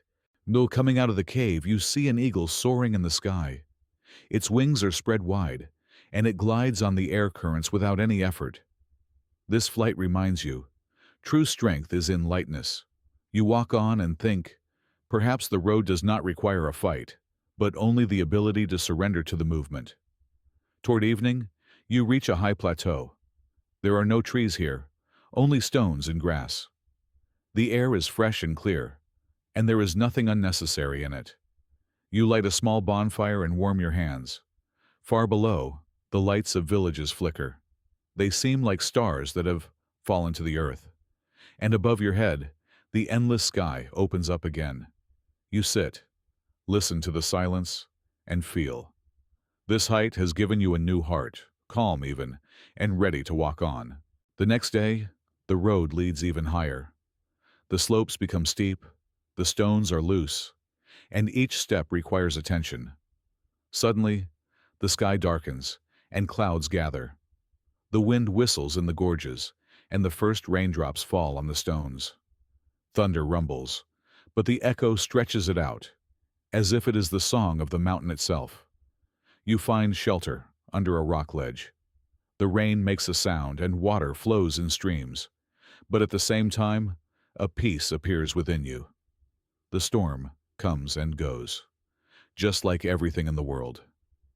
When the thunderstorm subsides, a rainbow appears in the sky. It stretches from peak to peak, and it seems to be a bridge between worlds. You go out onto the path, inhale the fresh air filled with the scent of wet stone and grass. Each step now sounds pure, like the strike of a bell. Further on, the path leads to an alpine meadow. Edelweiss, small bellflowers, and blue asters are blooming here. The air is filled with the scent of honey and dew. Goats are grazing in the meadow, and you can hear the ringing bells on their necks. A young shepherd waves to you and gives you a piece of cheese. You exchange a few words, and his smile stays with you like light. Further on, the road becomes lonely again, but this brief sign of human presence warms you. Climbing higher, you reach a glacier. Its surface shines with blue and white, and in the cracks, the light is reflected, as if in mirrors. A coldness comes from the ice, but it is not frightening. It cleanses. You walk slowly, carefully placing your feet. In the cracks, you can hear distant sounds as if the mountain itself is breathing. And this breath teaches you, even stone and ice have their own rhythm. Toward evening, you find a high-altitude lake. It is dark and smooth, like a mirror in which the sky is reflected. You sit on a stone by the shore and watch the clouds floating on the surface. The water is still, but even the slightest breath of wind creates circles. And you understand, even silence has its own movement. You leave the lake behind, but its peace enters you forever.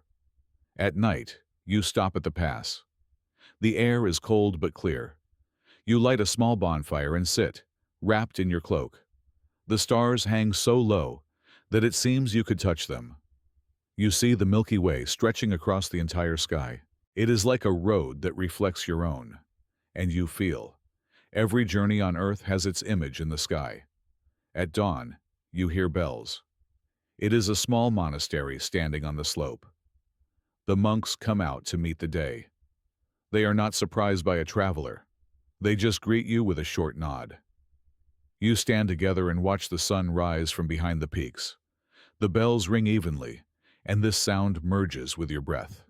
You understand, even here, at a height where stone and ice reign, there are voices that support life.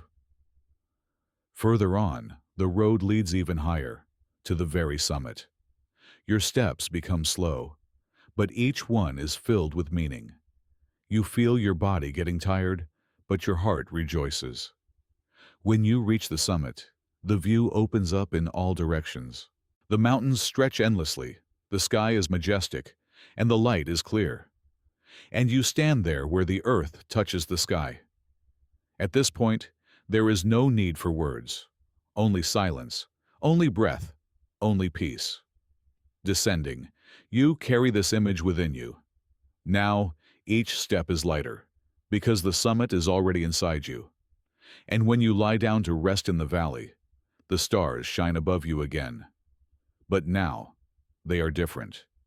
They remind you that the height does not disappear, even when you return down. It always stays with you in your heart, like a quiet song of the mountains. The next day, the path leads you to a narrow ridge. On one side, a steep abyss; on the other, a deep valley. The wind is strong, but it holds you in balance. Step by step, you move forward, looking only at the stone under your feet.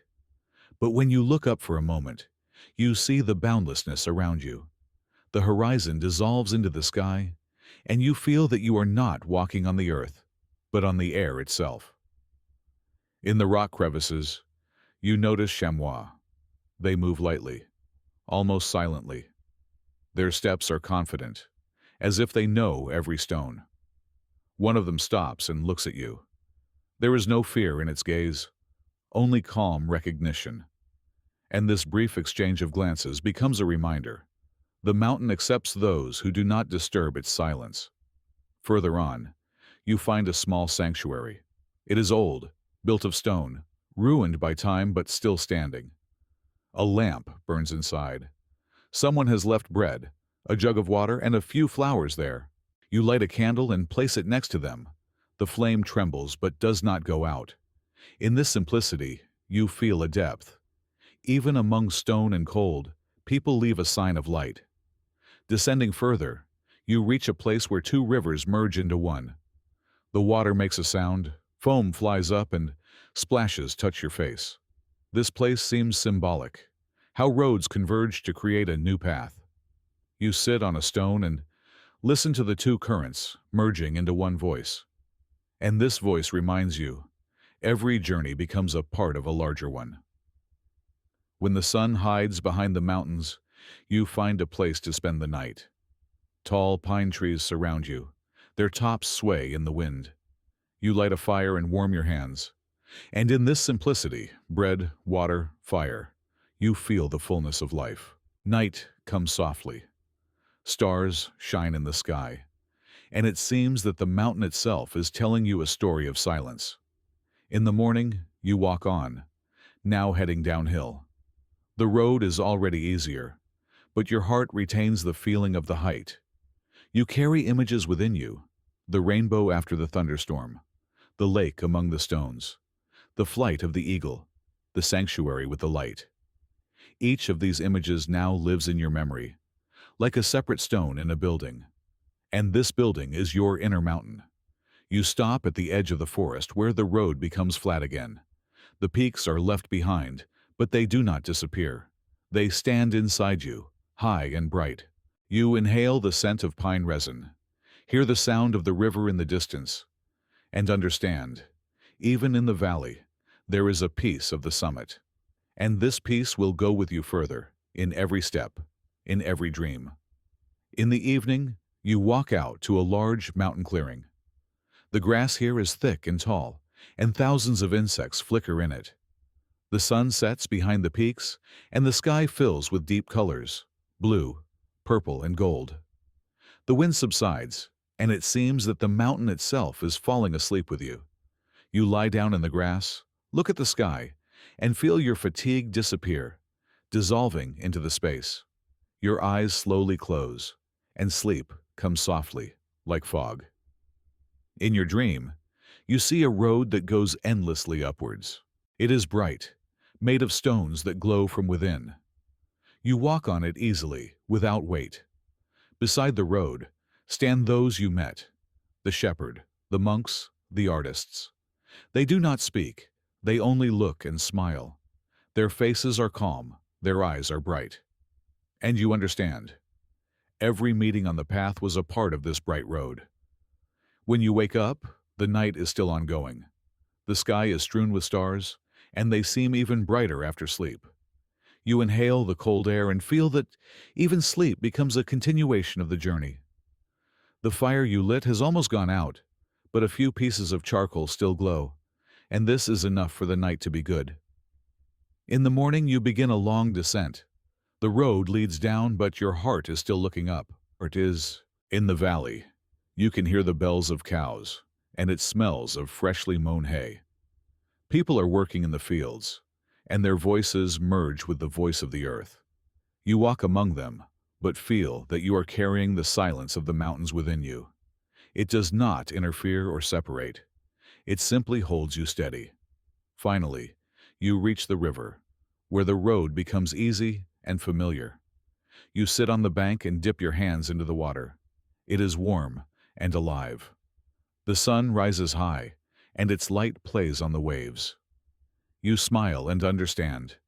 The mountain has been left behind, but its images are in your heart.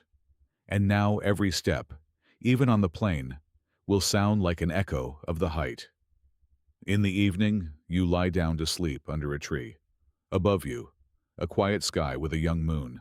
In its light, you can see the outlines of the mountains in the distance. They are dark, majestic, but warm. You close your eyes and fall asleep with the feeling that even in your sleep, the mountain continues to walk with you. And this presence becomes not a burden, but a peace that will never disappear again. Before sleep, you look at the stars. They hang high, but it seems that each one is watching you. They do not speak or call.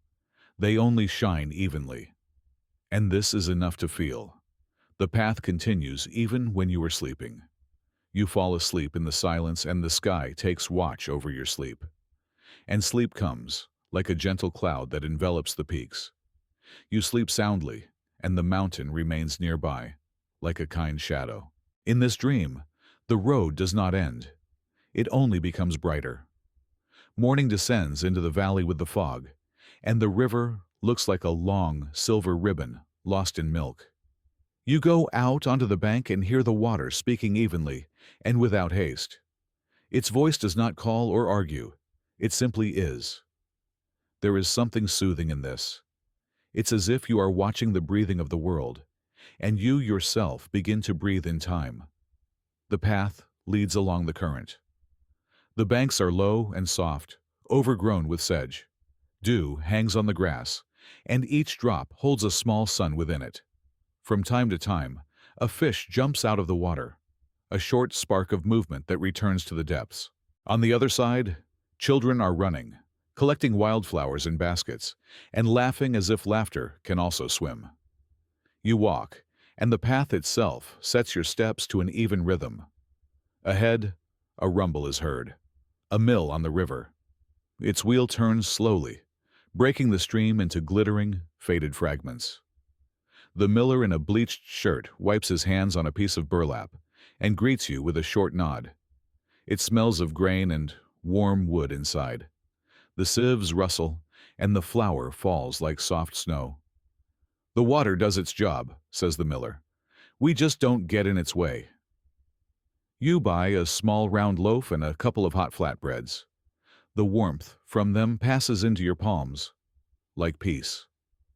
Beyond the mill, the river crosses a meadow. The wind combs the grasses against the current, and from this, the water seems even clearer.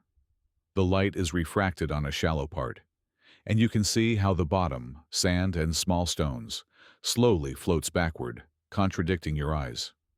You take off your shoes and cross the shallows barefoot.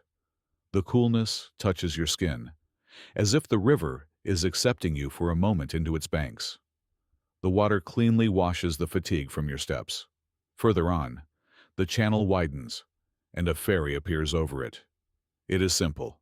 A wooden platform, a rope that stretches to the other bank, and a man with a dark but calm gaze. The ferryman greets you briefly. "Where to?" "There." You stand on the platform, and he begins to pull the rope. The river whispers under your feet. The water sways slightly, and time seems to stand still. "Water teaches you not to argue with the current," he says, "but also not to give in without a fight. A little effort with your hands, and we go." In the middle of the river, he rests, and you both stand in a silence that has the taste of coolness. On the other bank, a fisherman's chapel stands. Inside, a wooden figure of a saint with a net on his shoulder. Small gifts hang on a nail. Seashells, pieces of rope, hooks, flattened coins. You light a candle and leave a thin white bone that you have been carrying in your bag since you met the chamois in the mountains. Let the roads greet each other here too, by the water. Closer to noon, the rain comes. First, a few drops draw light circles on the water. Then the sky closes tightly, and the river becomes dark, like polished wood. The rain beats on the leaves, on the caps of the mushrooms, on the surface of the water. A fine, silver dust appears on everything. You find shelter under a willow tree, and its long branches become a curtain for the world. In this curtain, the noise has its own order. Strong, quiet, strong, pause. You eat a warm flatbread, wash it down with water from a wineskin, and each sip seems like a new line of the day. When the rain retreats, silence does not return immediately. Drops continue to fall from the branches for a long time. Fresh footprints appear on the sand by the water. Someone's bare feet, a dog's paw print, the triangular imprints of gulls. You walk on, and the air becomes clearer, like a washed glass goblet. The sun comes out from behind a cloud and places golden scales on the river. Further on, the path leads into a willow thicket. It smells of wet bark and a little honey here. The bushes whisper among themselves, and you involuntarily slow your step so as not to interrupt their conversation. On a narrow arm of the river, a boatwoman is waiting, the same one you remember from the early days of your journey. She is older, but just as even, smiling with her eyes. "Through the water again," she asks. "There is no peace better than the one that lies across the current." You cross the arm, a short path, a few strokes of the oar. In the middle, she pauses. She knows how to stop the boat without touching the bank, and says, "Before you move on, let the water call you by its name." And you remain silent, allowing the waves to speak their syllables through the bottom of the boat. Behind the willow thicket, a wide expanse of water opens up. Boats with nets float on it. The fishermen work without haste, pulling out wet nets, silver bodies flying in the water. One boy throws an apple to you from a boat. It smells of sun and rain. Birds circle above the water, drawing circles in the air. Their cries are sharp but clean, like musical notes on the bright canvas of the day. Afternoon, you reach a place where the river divides into arms and runs into the meadows. Here, small bogs, water lilies, and narrow wooden walkways. The air is filled with silence. In this silence, you can hear a woodpecker tapping at the edge of the forest and a woman washing a pot somewhere in the distance. You step on the walkway, and it responds springily to each step. Water lilies open their white, slightly greenish cups, as if looking at the world from below. Time here has the thickness of honey. On an island in the middle of the backwaters, a well, a wooden crane, a bucket, a stone circle. On the edge, "Drink without haste" is carved. You lower the bucket. The water rises calmly. It is cold, with the taste of roots and iron. A few sips, and it seems that your thoughts have become heavier, but clearer, like stones at the bottom. You sit on the edge of the well and listen to the water dripping down the walls. It is the simplest, but cleanest music of the day. In the evening, the river enters the forest. A narrow path runs beside it, sometimes jumping over streams, sometimes disappearing into the roots of oaks and reappearing. The light through the crowns becomes green, and even the sound of the water now has a different timbre, deeper, hushed. You stop by a fallen tree trunk and see drops shining on its mossy bark, small lanterns of the evening. Somewhere, a deer breaks a branch. It doesn't hurry, stops for a moment, looks with dignified calm, and disappears between the trunks like a shadow you would not want to disturb. When the twilight thickens, you come out to a crossing. The bridge is simple, made of 3 logs, but it is built securely. A small bell on a string hangs nearby. The inscription says, "Ring when you cross in the dark." You touch the string. The bell has a thin voice that holds a steady note. You step onto the bridge and the water below, dark but calm, accepts your step like a musical staff accepts a rest sign. Night falls softly, like a blanket. You settle on a sandy spit between 2 arms of the river. The water from 2 sides lulls you, to the right, and even whisper to the left, a barely audible gurgle. Stars appear above your head, and it seems that the river is making a straight path to them. You lie down on your cloak, place your head on your bag, and the first minutes of sleep pass to the accompaniment of the water, which seems to know how to speak the language of the body. At dawn, the fog returns from the channel. The trees grow out of the milk, like small islands. You can hear a pipe playing somewhere, a simple melody consisting of 3 notes. At a bend in the river, a shepherd boy is herding geese into the water. Wings flap, the water laughs, and the morning is made of these sounds in a fine mosaic. You say hello, and he offers you a ladle of milk. "So, the road is soft," he says. Further on, the river becomes wider and slower. On the bank, vegetable gardens in the water, reflections of houses. Children on the bank are setting up small wheels that turn with the current, their own little mill. They are happy with every drop, every faster wave. You walk and think. The great is born from the small, like a river from springs, like a day from a breath. At noon, the sun is high and hot. You find a boat tied to a stake in the shade of a willow tree. No one objects. This is the custom here. If you take a boat, you return it. You push off, and the boat glides on the water. There is no hurry, no goal. There is only the horizon, which recedes slightly with each stroke. The water holds you like a soft palm. You lie on your back in the boat, place the oars across it, and the sky sails above you like a large, white sailboat. After a few minutes of quiet inaction, you feel everything within you evening out. Your thoughts, your breathing, your heart. When you return the boat, a woman is singing on the bank nearby. She has spread a white cloth on the grass and is gathering dried herbs onto it. Her song is even and unadorned, like hands doing a familiar job. She says, Water loves those who do not disturb its rhythm. And you nod. The day today is exactly like that. After lunch, the water begins to smell of the sea. At first, it's barely perceptible, a hint of salt in the air then, more and more distinct. The river flows into a bay, and you feel the space opening wider than you could have imagined. The banks diverge, and boats lie on the sand, turned upside down. In the distance, gulls cry out. The air is clear, like glass, and in it, a taste of the distance. On a sandy spit, an old lighthouse stands, low and sturdy. Next to it, a wooden house with whitewashed walls. An old man is sitting by the door, cleaning the lens. Light loves clean hands, he says, and water loves even eyes. He shows you a lamp. The glass is thin, and each gleam is like a separate star.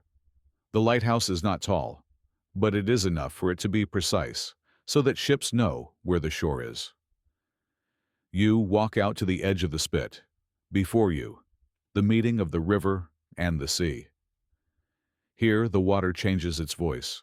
The river whispers, the sea breathes. The waves lie on top of each other, and in their intersection, there is order, not a struggle. You sit on the sand and listen to the world speaking in two voices. In this place, it is easy to understand. Every current will one day meet another, and they do not argue but make an agreement. The evening in the bay is long. The sun sets not into the mountains, but into the water, and makes a path on the surface, a long, glittering walkway. Birds sit on a post, black silhouettes against the orange sky. You take the loaf from the mill out of your bag, break off a piece, and wash it down with water. The bread tastes of the morning bell, water, and the labor of hands. And from this, the evening becomes even simpler, like a word spoken without grandiosity. When the last red stripe fades in the sky, the stars appear.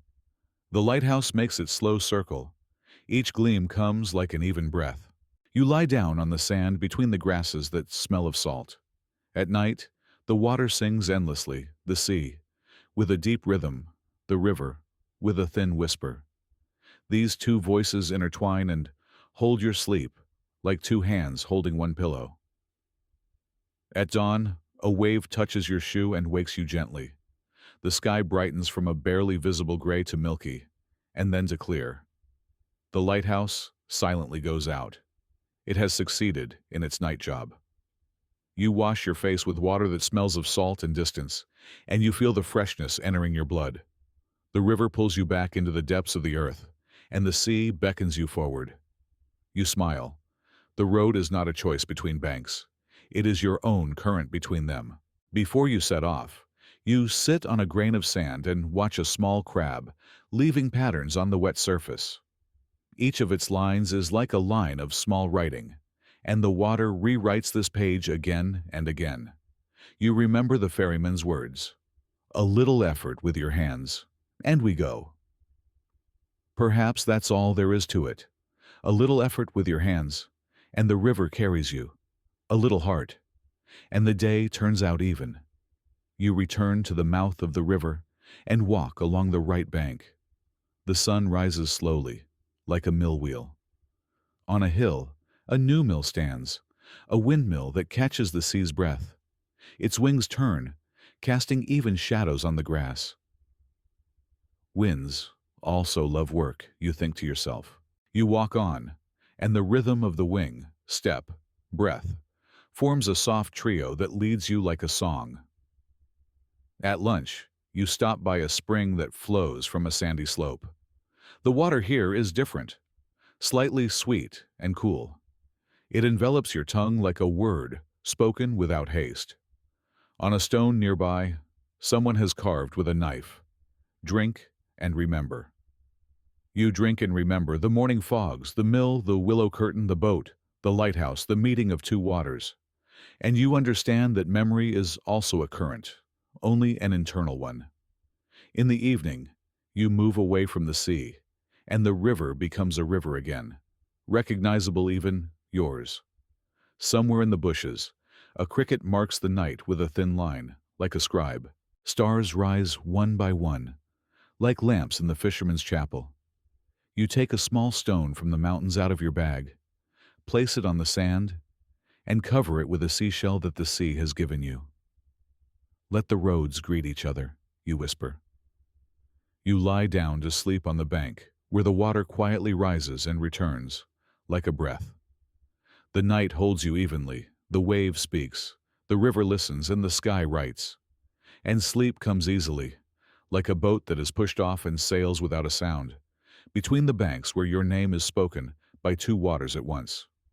Before falling asleep, you notice two boats far out in the bay. Small lanterns are on their prows. They move slowly, like stars that have decided to sail on the water. Each light makes its own circle on the surface, and these circles intersect without fighting. You watch them until your eyelids become heavy. Morning finds you by the city walls. They are not very high, but they are even, with a narrow path on top and traces of old patches in the stone. By the gate, a gatekeeper is standing, chewing bread, and nodding at you without unnecessary questions. A wooden bridge and a small bell for the guard are above the gate. The wind brings the smell of the city: bread, smoke, resin. A little fish, a little spice. This is not one smell, but a whole choir in which each note holds its own line. You walk through the arch. The stone under your feet is smooth, worn by thousands of souls. The street narrows and immediately branches into several alleys. In the farthest one, you can hear a hammer, a steady rhythm, like a metronome that holds the day. Herbs are drying on the windowsills, and laundry on ropes sways slowly, as if showing the direction of the wind. A cat crosses the street, stops in the middle, looks at you with indifferent nobility, and disappears into a courtyard. The square is small but lively. People are setting up tables with glass and pearls, baskets with apples and pears, jugs of milk, bunches of garlic, and rolls of fabric. The vendors speak in low voices, but their goods sound louder than them. A girl on the doorstep of a bakery is sweeping up flour crumbs, and warmth breathes from the door: fresh loaves, sweet buns, flatbreads with herbs. The baker places a hot crust in your hands. Break it and don't rush. The bread crunches, so that even the bell of the tower seems softer for a moment. Beyond the square, the artisan's street. First, the blacksmith. The fire breathes, the bellows sing, the hammer talks to the anvil. The blacksmith works without comments. Sparks scatter onto the stone like golden rain, but they quickly cool. Next, the coppersmith. Bowls, mugs, and candlesticks gleam on the shelves. He taps the edges with a small hammer, not so much for mending, but for the sound, to check how the shape holds. Further on, the button maker, mother of pearl, bone, and wood. Small circles that hold a whole garment together, like bells hold silence between strikes. A barrel organ player passes you. He turns the handle and a thin melody comes from the box. Children listen seriously, as if it is a lesson. One boy repeats the motif on a homemade pipe. The melody is simple, but that's why it quickly finds its way into memory. You walk on, and it walks beside you, like a shadow. On the corner, a candlemaker's workshop. It smells of wax and honey. Candles hang in rows like ripe fruits. The owner shows you a thin wick and says, "Light loves measure." He dips the threads into warm wax and pulls them out slowly. The candles grow like quiet grass. Next to him, a glassblower with a small furnace. Greenish glass pieces that know how to catch light lie on his table. "Windows are the eyes of a house," he whispers. And indeed, when he holds the glass up to the light, the street becomes more transparent. You walk to a corner where a craftswoman is weaving fabric. The loom clacks evenly, and the shuttle runs back and forth under the threads, like a small boat on a narrow river. The fabric grows from the air, from patience and hands. On the wall hang combs, spools of thread, and a few finished towels. "A good fabric is one that doesn't catch the eye," says the craftswoman, and smiles. There is the peace of labor in her smile, which is a song in itself. Beyond the weavers, The scribe's workshop. It smells of glue, leather, and paint here. On the tables, sheets of paper, on the shelves, notebooks, scrolls, and bookbinding boards. The scribe draws letters as if planting trees in even rows. A letter also walks a path, he says. It has a beginning and an end, a turn and a pause. He gives you a quill and asks you to write a short word. You write go, and the letters lie evenly, like stones in a path. A fresh hide scent wafts from an alley. A tanner is here. His yard is fenced, and in the middle, vats in which patience works. The smell is sharp but honest. Here, things are born not for beauty, but for durability. He shows you a belt and says, "A belt is for holding, but you have to know the measure so it doesn't press." Further on, a shoemaker. Lasts stand on a shelf, and leather scraps, threads, and a bone needle are on the floor. The shoemaker measures someone else's footprint against his own last and jokes, "Every foot has its own character." Before noon, the town hall bell strikes. People from all the streets gather at the market square. Someone sets up a wooden platform. Someone lays out cloths. Someone brings barrels of beer. Someone sets up jugs of drinking water. On the edge of the square, an old man with a bag sits. Knives jingle inside. He is a grinder. The stone whispers metal names, and each spark on his wheel recalls something from the past day. You buy a mug of milk and a piece of sour cheese. You sit on a bench under a linden tree. Two women are sewing nearby. An apprentice is dozing, leaning his back against a wall. The whole city looks like a large workshop where everyone is doing a part of a common task. The hum is even. There is no haste anywhere. The linden tree holds shade over you, and coolness breathes in this shade. Further on, you walk to where the city meets the water. The embankment is narrow, and wooden steps lead down to the water. Here and there, washerwomen are rinsing laundry and hanging it on poles. The water responds to their movements with quiet waves. Boats are tied to stakes and rock slowly, as if checking their knots. A man with nets sits on the edge and mends a net. His fingers move as if weaving music. Returning deeper into the city, you enter a brewery. It is cool here, and it smells of rye and the warmth of yeast. In large vats, a quiet fermentation, like a word that has not yet been spoken. The brewer strokes the edge of a barrel with his hand, just as one strokes a horse, with attention and gratitude. Everything has its own time, he says, and this sentence spreads throughout the room, like the smell of hops. In a narrow alley, you find a lute maker's workshop. On the table, the face of the wood, fresh necks, strings, and bone bridges. The lute maker plucks a string and listens to the echo. The voices of trees are different, he says. Oak speaks low. Maple is brighter. Spruce holds its breath the longest. He plays a light chord for you, and it hangs in the air like the smell of a baked apple. At noon, the sun stands above the city tower. On the tower, a clock with one hand and bells.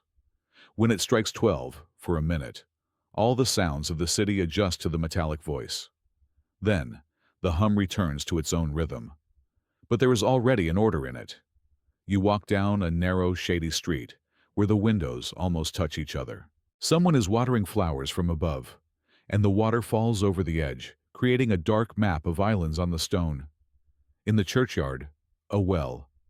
A ladle lies on its rim, and a sign hangs on the pillar. Drink, and be silent. You draw water. It is cold and simple, and there is nothing unnecessary in it. Children are sitting on the corner, playing with pebbles, making miniature towers out of them, then taking them apart and building them again. There is something of urban architecture in this activity. Stone teaches patience. You unhurriedly move to the dyer's quarter. Dark waters with dyes tremble in the vats. Canvases are lifted and lowered, releasing steam as if they are breathing. Strips of blue, red, and yellow are drying on ropes. The colors do not scream, they shine. A dyer shows you his fingers. all covered in colors like a painter's. "Hands remember," he says. Toward evening, the market falls silent. Vendors pack up their goods and cover them with cloths, and shops close their shutters. A traveling singer is still playing in the square. His voice is a little hoarse but even, and the words are simple, about the road that holds a person's hand, and about the city that shares its silence. A few people stop, listen, and nod. Then everyone goes to their own yard, and the song dissolves between the stones. You climb the narrow stairs to the city walls. From here, you can see the roofs, shingles, shakes, sometimes lead sheets. Smoke rises evenly, as if writing lines in the sky.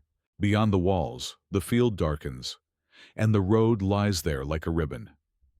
The evening prayer bell slowly merges with the steps of the guards. The guards are not in a hurry. They know how to walk so as not to frighten the night. The night in the city has its own rhythm. The lamplighters light the wicks, and the light makes warm circles around the doors, and each house seems like a ship in the darkness. At a crossroads, a post with a bell.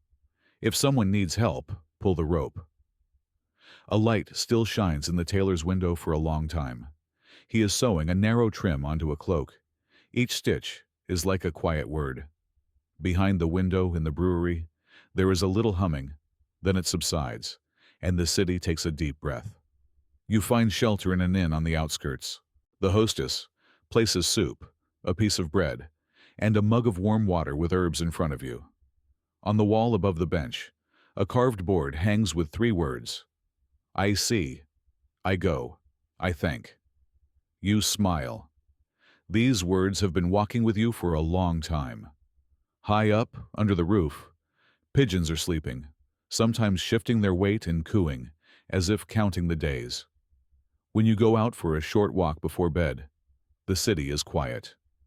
Only the guards are changing at the tower, and something rustles in an alley, a cat looking for a comfortable place. Somewhere far away, laughter can still be heard in a tavern, but the laughter fades like coals. Windows darken one by one, and only those where someone is reading or praying remain lit. In the darkness, a gutter gurgles faintly, like a stream that has learned to live among the stone. You return to the inn and go up the narrow wooden stairs. In the room, a bed, a viburnum branch in a jug on the windowsill, a candle and a small cabinet. A piece of wax and a tinderbox lie on the table, in case you want to light a light at night. You open the window. Warmth from the ovens rises from below, and coolness and the distant steps of the guards come from above. Somewhere, very quietly, a nightbird is singing. Sleep does not come immediately. The city sounds are still walking in your head. You arrange the day, as a merchant arranges his goods. Bread, blacksmith sparks, the threads of the loom, the humming of the brewery, blue canvases, the voice of the singer, the strikes of the tower bell, the even step of the guard. Each sound falls into its drawer, and in each it becomes quiet. Then your eyes close and the city holds you, as a palm holds a warm grain. At dawn, the bell wakes the pigeons under the roof. They disturb the air with quiet wings. The streets are still empty, but they already smell of bread, resin, and damp cobblestones. The guards open the small gate for the first carts.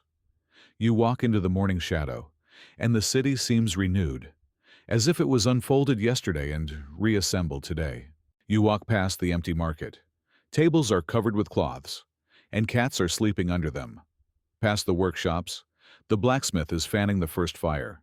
The scribe is placing a clean sheet on the table, and the candlemaker's wax is warming up. You hear the same hammer again, but now it speaks more quietly, waiting for its rhythm. In the brewery, they light the oven, and the smell of hops takes the city under its soft hand. Before the gate, you stop by a small chapel for travelers. On the shelf, a jug of water and a few pieces of stale bread. On the wall, even your step is written in charcoal. You drink the water and take a thin crust, just enough to fit nicely in your palm. The gatekeeper nods at you again, just as simply as yesterday. And you walk out of the city. Beyond the walls, the familiar road begins. Dust, grass, a light wind, and the barely visible trace of someone's morning cart. But now, a small city walks inside you, with bells and lanterns, with crafts and shadows, with the silence under the linden tree and with a song in the square. It walks beside you. It doesn't press you. It doesn't rush you. It just holds the order. You tighten the strap on your bag and smile to yourself. The road is wide again. The sun rises slowly, like the hand on the city tower.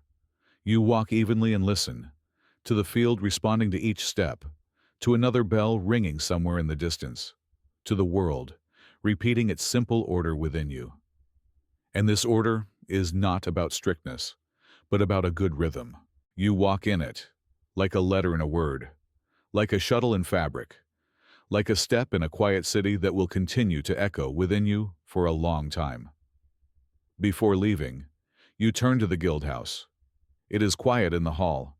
Boards with the master's marks hang on the walls. Each mark is like a written word, made of wood and metal. A book with thick pages lies on a table. Here, they record works, techniques, and promises. The pages are heavy, but they turn easily, like day after day. The master on duty lights a lamp with fish oil and says, "Craftsmanship is a memory that you can hold in your hands." On the next street, a herbalist is sitting. Before her, baskets with thyme, mint, St. John's wort, and mallow petals. She weighs the herbs on a small scale and puts them into paper balls. For sleep, a drop of mint. For a step, a laurel leaf, she smiles. Her voice rustles like dry leaves, and at the same time it is warm, like bread. You take a tiny package with the inscription, "Silence." A little further, and you find yourself by a small clinic. It is cool inside. On the shelves are clay jugs with inscriptions, bunches of dried roots, and strips of cloth. An apprentice is arranging clean bandages, and the master is boiling water in a copper pot. Morning unfolds over the fields like a bright book. You walk onto the road that goes between the fields, and the first thing you hear is the song of a lark, as if a thin thread is stretching from the earth to the sky. The air is cool and smells of dew, warm earth, and something honey-like. An apiary must be nearby. The field stretches on, not ending, and there is a stillness in this stretching. Your steps immediately become even, and your thoughts settle simply, like the rows of furrows. The path goes between the wheat. The ears are at shoulder level, and you hear their quiet rustling when the wind passes through the field. On the tips of the ears, heavy grains that bend the stems like heads bowed in greeting. Here and there, blue and red notes of cornflowers and poppies run between the yellow. All of this together resembles a fabric that has been woven for a long time, and with patience. On a hill, the stubble stands evenly, as if it has just been combed. Nearby, haystacks, round and neat, like large loaves of bread under a cloth. A few men are working with pitchforks. They toss up armfuls, arrange them, and straighten them so that the haystack breathes and doesn't gather rain in its heart. Women in headscarves tie up sheaves, their wooden buckles clacking. No one is in a hurry, but the work is being done. They know that haste doesn't add bread. You stop by a cart. On it, barrels of water, jugs, and baskets of apples. A small boy sits on the edge, cleaning the dust off a wheel with his feet, and very seriously eating a pear. He holds out half to you, and it smells of the sun. Nearby, in the shade, someone is playing a short melody on a pipe, unadorned but even. It suits the field so well that it seems to be part of the wind. Further on, the path leads to an apiary. Stakes with tied rods form a fence, over which a light hum trembles. The hives are different. Some are made of planks, some are from hollowed-out logs. The beekeeper, in a linen shirt, with a full but calm face, opens the lid of one hive and shows you the honeycombs. They shine as if someone has just made them out of gold. "Bees love order," he says. and each cell is a tiny house for work. He gives you a spoon of fresh honey. It stretches out slowly, like a good thought, and tastes of all the herbs that grow nearby. Not far from the apiary, a small vegetable garden. On the beds, beets, carrots, and onions. A woman in a dark skirt waters them from a jug. The water settles on the ground in round patches, and a cool scent rises from them. "The day loves measure," she says, "and so does water." You help carry a few jugs and feel how the work evens out your thoughts better than any words. Lunch finds you at the edge of the field. There is a canopy there, and under it, a long bench. Bread, salt, onions, and a few bowls of a dish made of peas and barley. People sit down, cross themselves, and eat in silence until the first wave of hunger recedes. Then conversations begin. Not loud, not rushed. Someone mentions that they saw lights over the forest last night. Maybe it was shepherds, maybe travelers. Someone tells you how a fine rain taught the wheat to stand straighter. You eat and feel your body, and the day become one measure. After lunch, silence. Only an insect occasionally cuts through the air with a thin line. You sit under a willow at the edge and doze a little. And when you wake up, you see a woman whitening a cloth on the grass, covering it with clean water. The fabric shines and the sky is reflected in it. Further on, the boys are building a haystack. Their pitchforks enter the hay easily, as if into warm water. Every movement belongs to a common task, and in this community, there is a dream. Beyond the field, a storehouse. It stands on small stone pillars, so that mice cannot get to the grain. It's cool inside. On the floor, wide baskets. On the rafters, hanging herbs. In the corner, a scale. The owner weighs a bucket of grain, pours it, and listens to the sound, as if the grain can speak. Each handful is labor and time, he says, and this expression seems to be the most just definition of the day. On your way, you come across an old windmill. Its wings slowly turn in a circle, and each of their turns casts a shadow on the grass that also turns. You go up the stairs inside. You can hear the wood working. It creaks, but it holds. The millstones purr, and this purring reminds you of a cat dozing on a warm stove.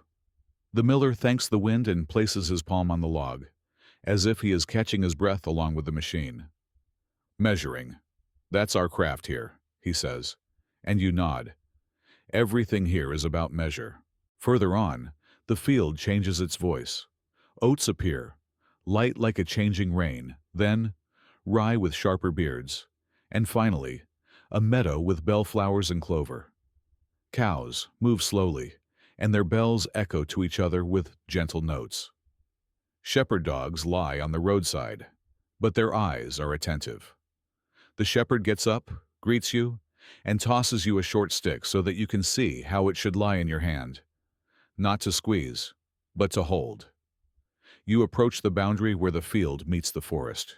A scarecrow stands at the boundary. An old hat, a coat with patches, and wooden hands are spread out. It doesn't scare you. It only reminds you. Fields need a guardian even in silence. A magpie sits on the scarecrow's shoulder and looks with open interest. It caws once and flies to a bush, as if allowing you to pass. Afternoon, the wind rises stronger. It passes through the field like a comb, and you see the yellow sea making long waves. A swallow stays above the waves, touches the edge of a wing, and flies on. At the boundary, someone has placed a small icon on a post. Fresh flowers and a stone from the mountains are by it, probably from a traveler. You touch the stone and hear yesterday's peaks echoing within you. At twilight, a cart with 2 oxen appears. The wheels rumble quietly. On the cart, bags of grain covered with a tarpaulin. The people do not speak. The evening speaks for them. The first star comes out in the sky, and the field calmly accepts the night. You help take down 2 bags, support the side, and tie a rope. Your hands work without a command. The evening shadows lengthen, and with them, breaths lengthen. At this time, the field seems closest to sleep. The sounds are muffled, the colors are soft, and the warmth is even. Somewhere far away, a dog barks, and another answers it. The lark falls silent. Instead, you can hear crickets. They are drawing night lines. People gather at the canopy and prepare dinner. Lentil soup, a flatbread, and a small jug of milk. You sit on the edge of the bench, and time, it seems, sits down beside you. After dinner, they sing a little. The songs are simple, with 2 or 3 phrases that are repeated until they become part of your breath. The children fall asleep first. They are covered with cloaks, and they breathe evenly, like the field. The adults are still checking the pitchforks, retying the ropes on the haystack, and closing the lids of the storehouses. The sky is already dark, but not scary. The stars here shine closer. You find a place for yourself at the boundary, where a low pear tree grows. Its branches hold a few ripe fruits, and they smell tart. You place your bag under your head, wrap your cloak around you, and listen as the field transitions into the night. The crickets take the first line. An owl from the forest answers them, and far down the path, wheels are rolling. The last cart is returning. Everything passes by like water, but it doesn't take anything away. It leaves a sense of order. Sleep comes slowly, like ripening. Before you close your eyes, you think about a grain of grain. It is small and doesn't speak, but it already contains bread, and work, and the warmth of the oven, and the sound of a knife cutting a crispy crust. The thought of the grain stretches and melts, like honey on a spoon. You fall asleep. At dawn, the field is white with dew. Each blade of grass has its own drop, and each drop, its own small world. People get up, lift their pitchforks, and straighten the sheaves. Their hands work quietly but with confidence. You wash your face with water from a barrel. It is cold, and puts all your thoughts in their place. The first lark returns to the sky, and its song again lays a thin thread between the earth and the morning. You walk on, along the boundary where wormwood grows. Its smell is bitter, but clean, like a word of truth. Beyond the wormwood, clover, and it is already carefree and honey-like. Next to it in the grass, footprints. A hoof, a small paw, a bird's imprint. The field stores stories without writing, and you read them with your eyes, like lines without letters. At noon, the sun rises higher, and the air trembles. Butterflies fly in this trembling, white and yellow, like scraps of fabric and straw. Women are tying a few more sheaves, and men are building a new haystack. Each detail fits into a common order. A shepherd moves his flock to another meadow. The bells follow him like a submissive sentence. A small chapel of Saint Isidore stands near the boundary. A handful of grain and a few flowers are on the windowsill. On the wall, a small inscription. Work evenly, and the day will reward you with sleep. You place a crumb of wax from the candle you received in the monastery next to it. Let the road connect the places. For a moment, it seems that everything around you has nodded its head. The field, the wind, and the day itself. Suddenly, a cloud appears and covers the sun. A shadow passes over the field, like a cold hand. A light rain drizzles, putting dots on the dust and settling it. No one hides. The work continues. Only the movements become slower and more precise. The rain passes just as quietly as it came, and the field shines, as if it has just been turned over to the other side. Toward evening, you go into the storehouse one more time. The owner pours the grain, and its sound is like the whisper of a large crowd speaking one word. You touch the millstones with your palm and feel a soft warmth. The bread is not here yet, but it has almost arrived, says the owner. You sit on the doorstep and drink water. The water settles in your throat evenly, and from this, your head becomes quiet. When the sun sets, you find yourself at the boundary again. Before your eyes, long rows of stubble. Behind them, haystacks, Behind the haystacks, a meadow. Behind the meadow, a forest. Each stripe is like a line in a book that has been read completely today. Women are taking laundry off the grass, and men are placing fresh straw under the edge of the haystack so that the night does not bring in moisture. Everything falls into place. On the road that goes to the village, you see a traveling weaver. He carries a disassembled loom on his shoulder, and a shuttle is at his belt. "A thread is a road," he says. You exchange greetings, and each of you follows your own path. After the meeting, the field seems even more woven than it was before. Twilight brings lights. Not city lights, but field lights. Fireflies rise from the grass and show that the great does not require the loud. You lie under a pear tree and watch them move in the air, as dots that don't argue and don't rush each other. Somewhere far away, almost inaudibly, someone is singing a lullaby, maybe for a child, or maybe for the whole day. And you understand, the day ends not with a period, but with a light comma. Before sleep, you take a thin string, a key, the sign of the pause, and a small piece of charcoal from your bag. You place them in a row on the grass. For a moment, they make their own melody, silence that holds sound, a string that remembers a song, a key that opens hearing, a piece of charcoal that knows warmth. Then you gather everything back and smile at the darkness. Everything is in its place. The night becomes thicker. Crickets write long lines, and an owl places rare dots. The wind finally gets tired, and the field lies evenly like a page. You fall asleep and have a dream, an ear of grain that grows in the darkness, unhurriedly, but inexorably. It makes no sound and asks for no attention. Yet it already contains tomorrow's bread and tomorrow's rest. And from this thought, sleep comes more deeply. At dawn, you get up, shake the dew from your cloak, and put on your bag. The field greets you with a rustle, like a host, a traveler. You thank it in your thoughts for the night and for the day. Pick up a small stone from the boundary, light and warm from your touch, and place it in your bag. Let the field also go with you further, like a quiet companion. Night meets you outside the city when the road gets darker, and your steps are more audible. The air no longer smells of the hot day. A coolness and a light taste of dew appear in it. Above your head, the moon, slow and even. It shines not to show the way, but to remind you. There is always a way. The stars are scattered across the sky like grains on a dark field, and each of them holds its own silence. You walk on a narrow path between the trees.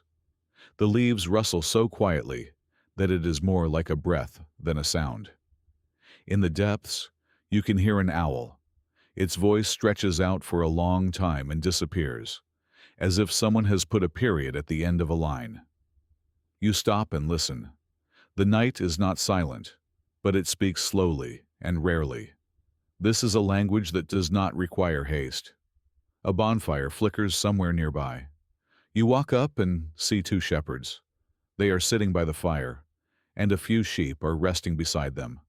The fire crackles, sparks rise, and disappear into the darkness. One shepherd sings a short song without words, just a sound that repeats itself, like a lullaby. The other nods at you. Sit down, rest. You sit next to them, and no one is in a hurry to speak. The silence between you has its own weight, and it holds you better than any words. You rest for a few minutes. Then you thank them and walk on.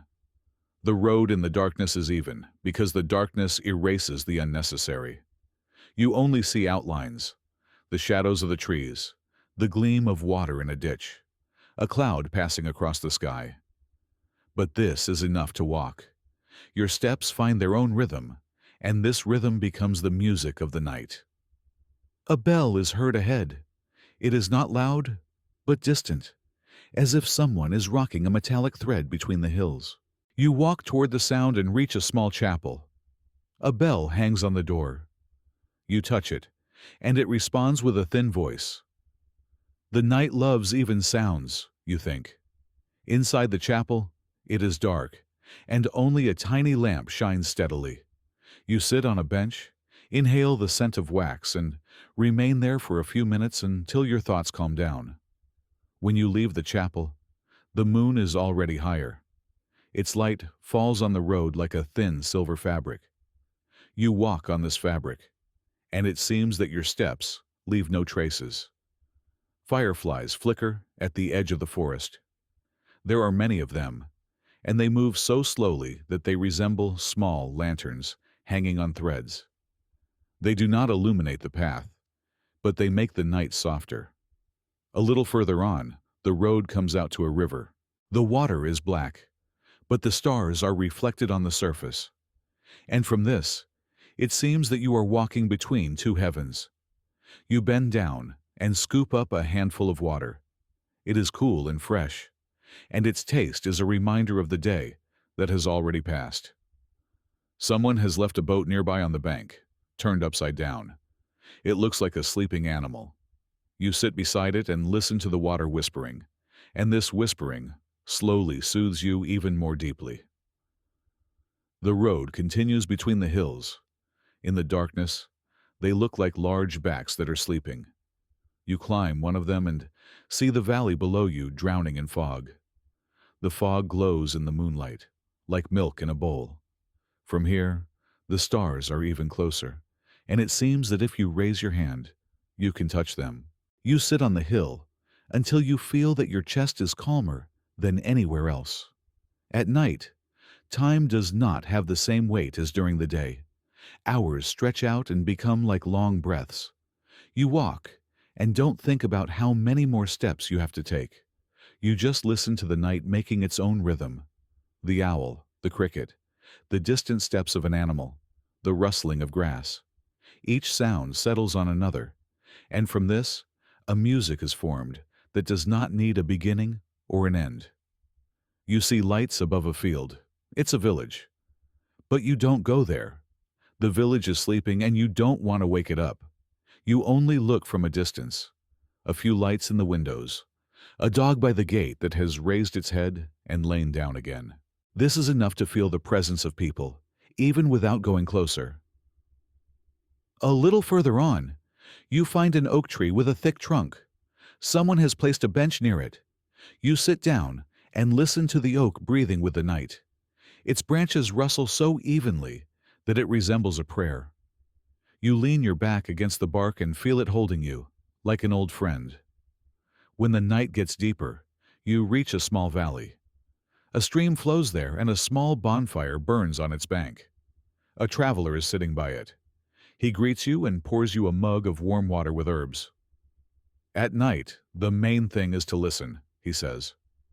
You sit beside him in silence, and only the fire crackles from time to time.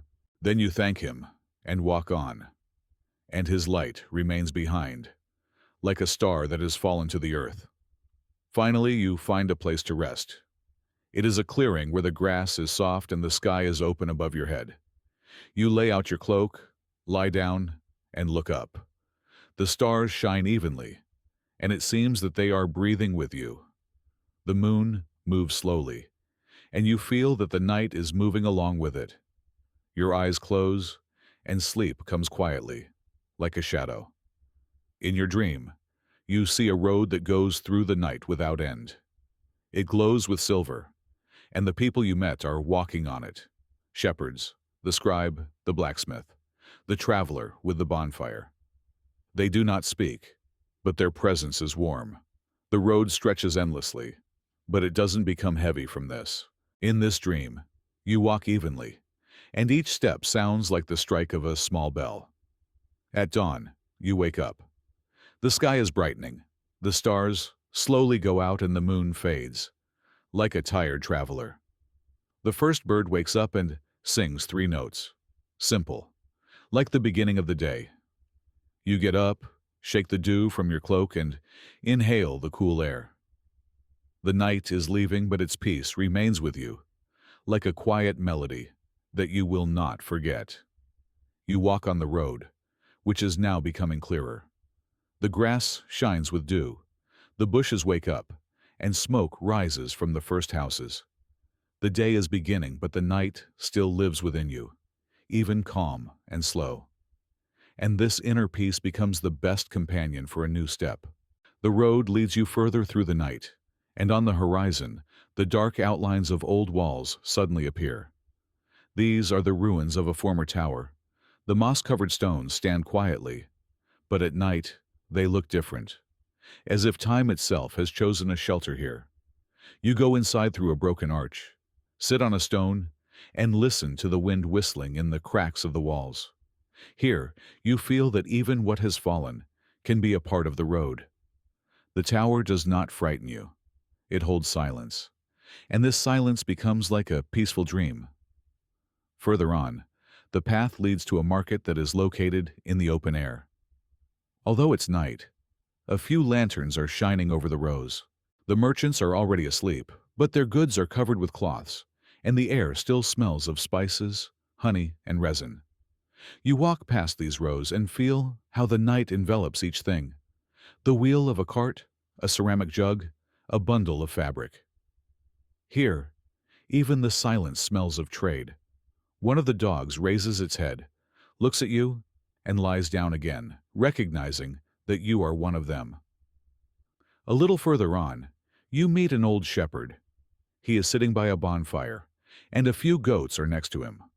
He points to the sky and tells stories about the stars. How the Great Bear was once a cart that carried bread. How Orion's belt is a traveler's 3 steps. How the North Star holds the world so that it doesn't sway.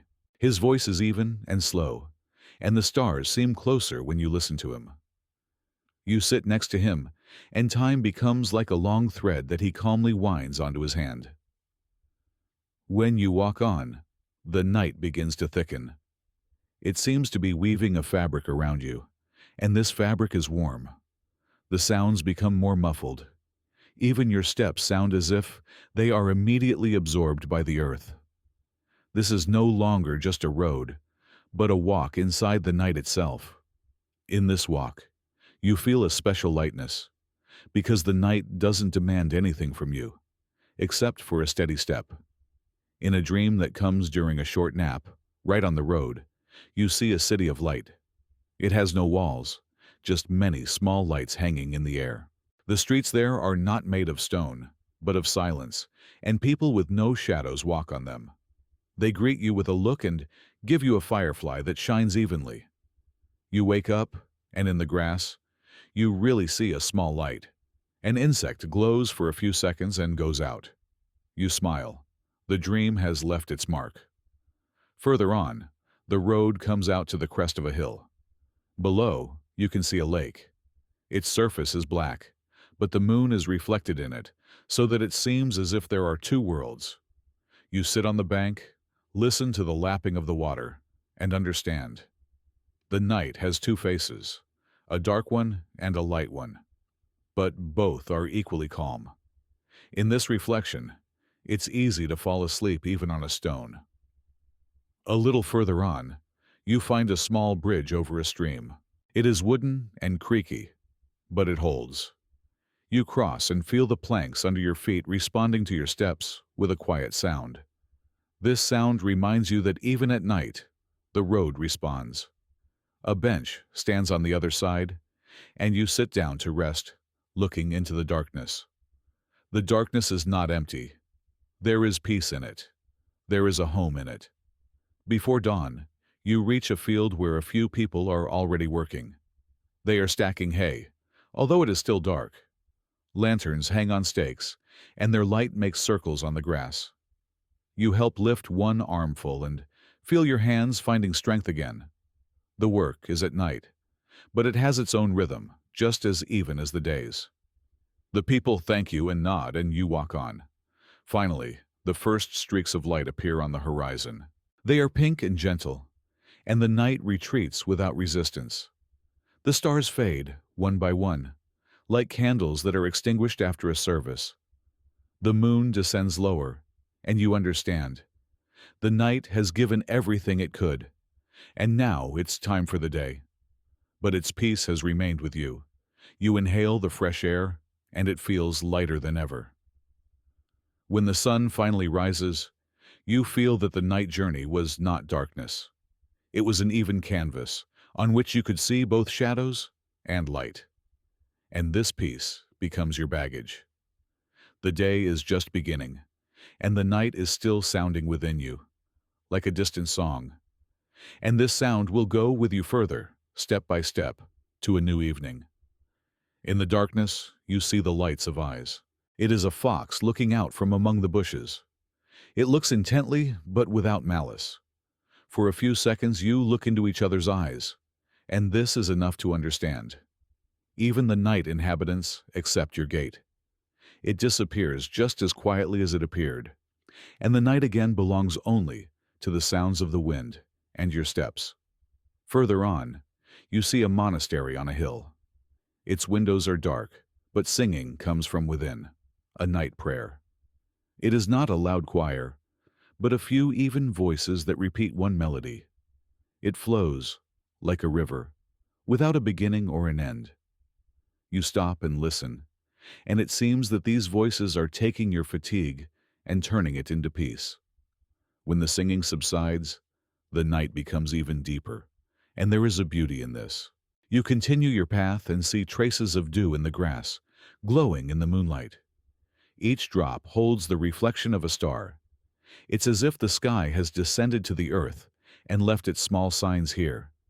You bend down, touch it with your finger, and the drop trembles, but does not fall. This is a small but important memory of the night. In your dream, a boat appears that is sailing not on water, but on grass. Those you met are sitting in it, the shepherd, the scribe, the traveler. They are silent, but the boat moves evenly, and you also sit next to them. When you wake up, you are lying on the grass, and you hear a real boat being turned over on the river nearby. The dream and reality intersect, like two circles on the water. Dawn is getting closer. The sky in the east brightens gradually, and you see the dark colors receding. Soft shades come in their place. Blue becomes pale. Black turns into silver, and silver into pink. Birds give their voice one after another. First one, then a second, and finally, a whole choir. This singing does not wake you up abruptly. It only unfolds the night like a scroll and shows its last page. You inhale and feel the air changing. It is no longer night, but not yet day either. It is in between, and there is a special peace in this in-betweenness.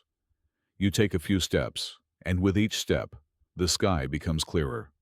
When the first ray touches your face, you close your eyes and smile.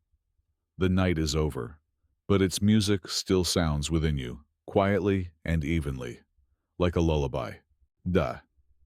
You reach the village just as the first smoke begins to rise from the chimneys. It is thin and light, and it smells of firewood and the bread that is just about to be put in the oven. The dogs are still sleepy. They only raise their heads and lie down again. People go out to the wells, lift buckets of water, and the chains jingle like morning bells. Everything around is still connected with the night, but the day is already beginning to take its rights. You inhale this smell, this sound, and you understand. The night has remained with you, and now it will live in every step of the day as a quiet support.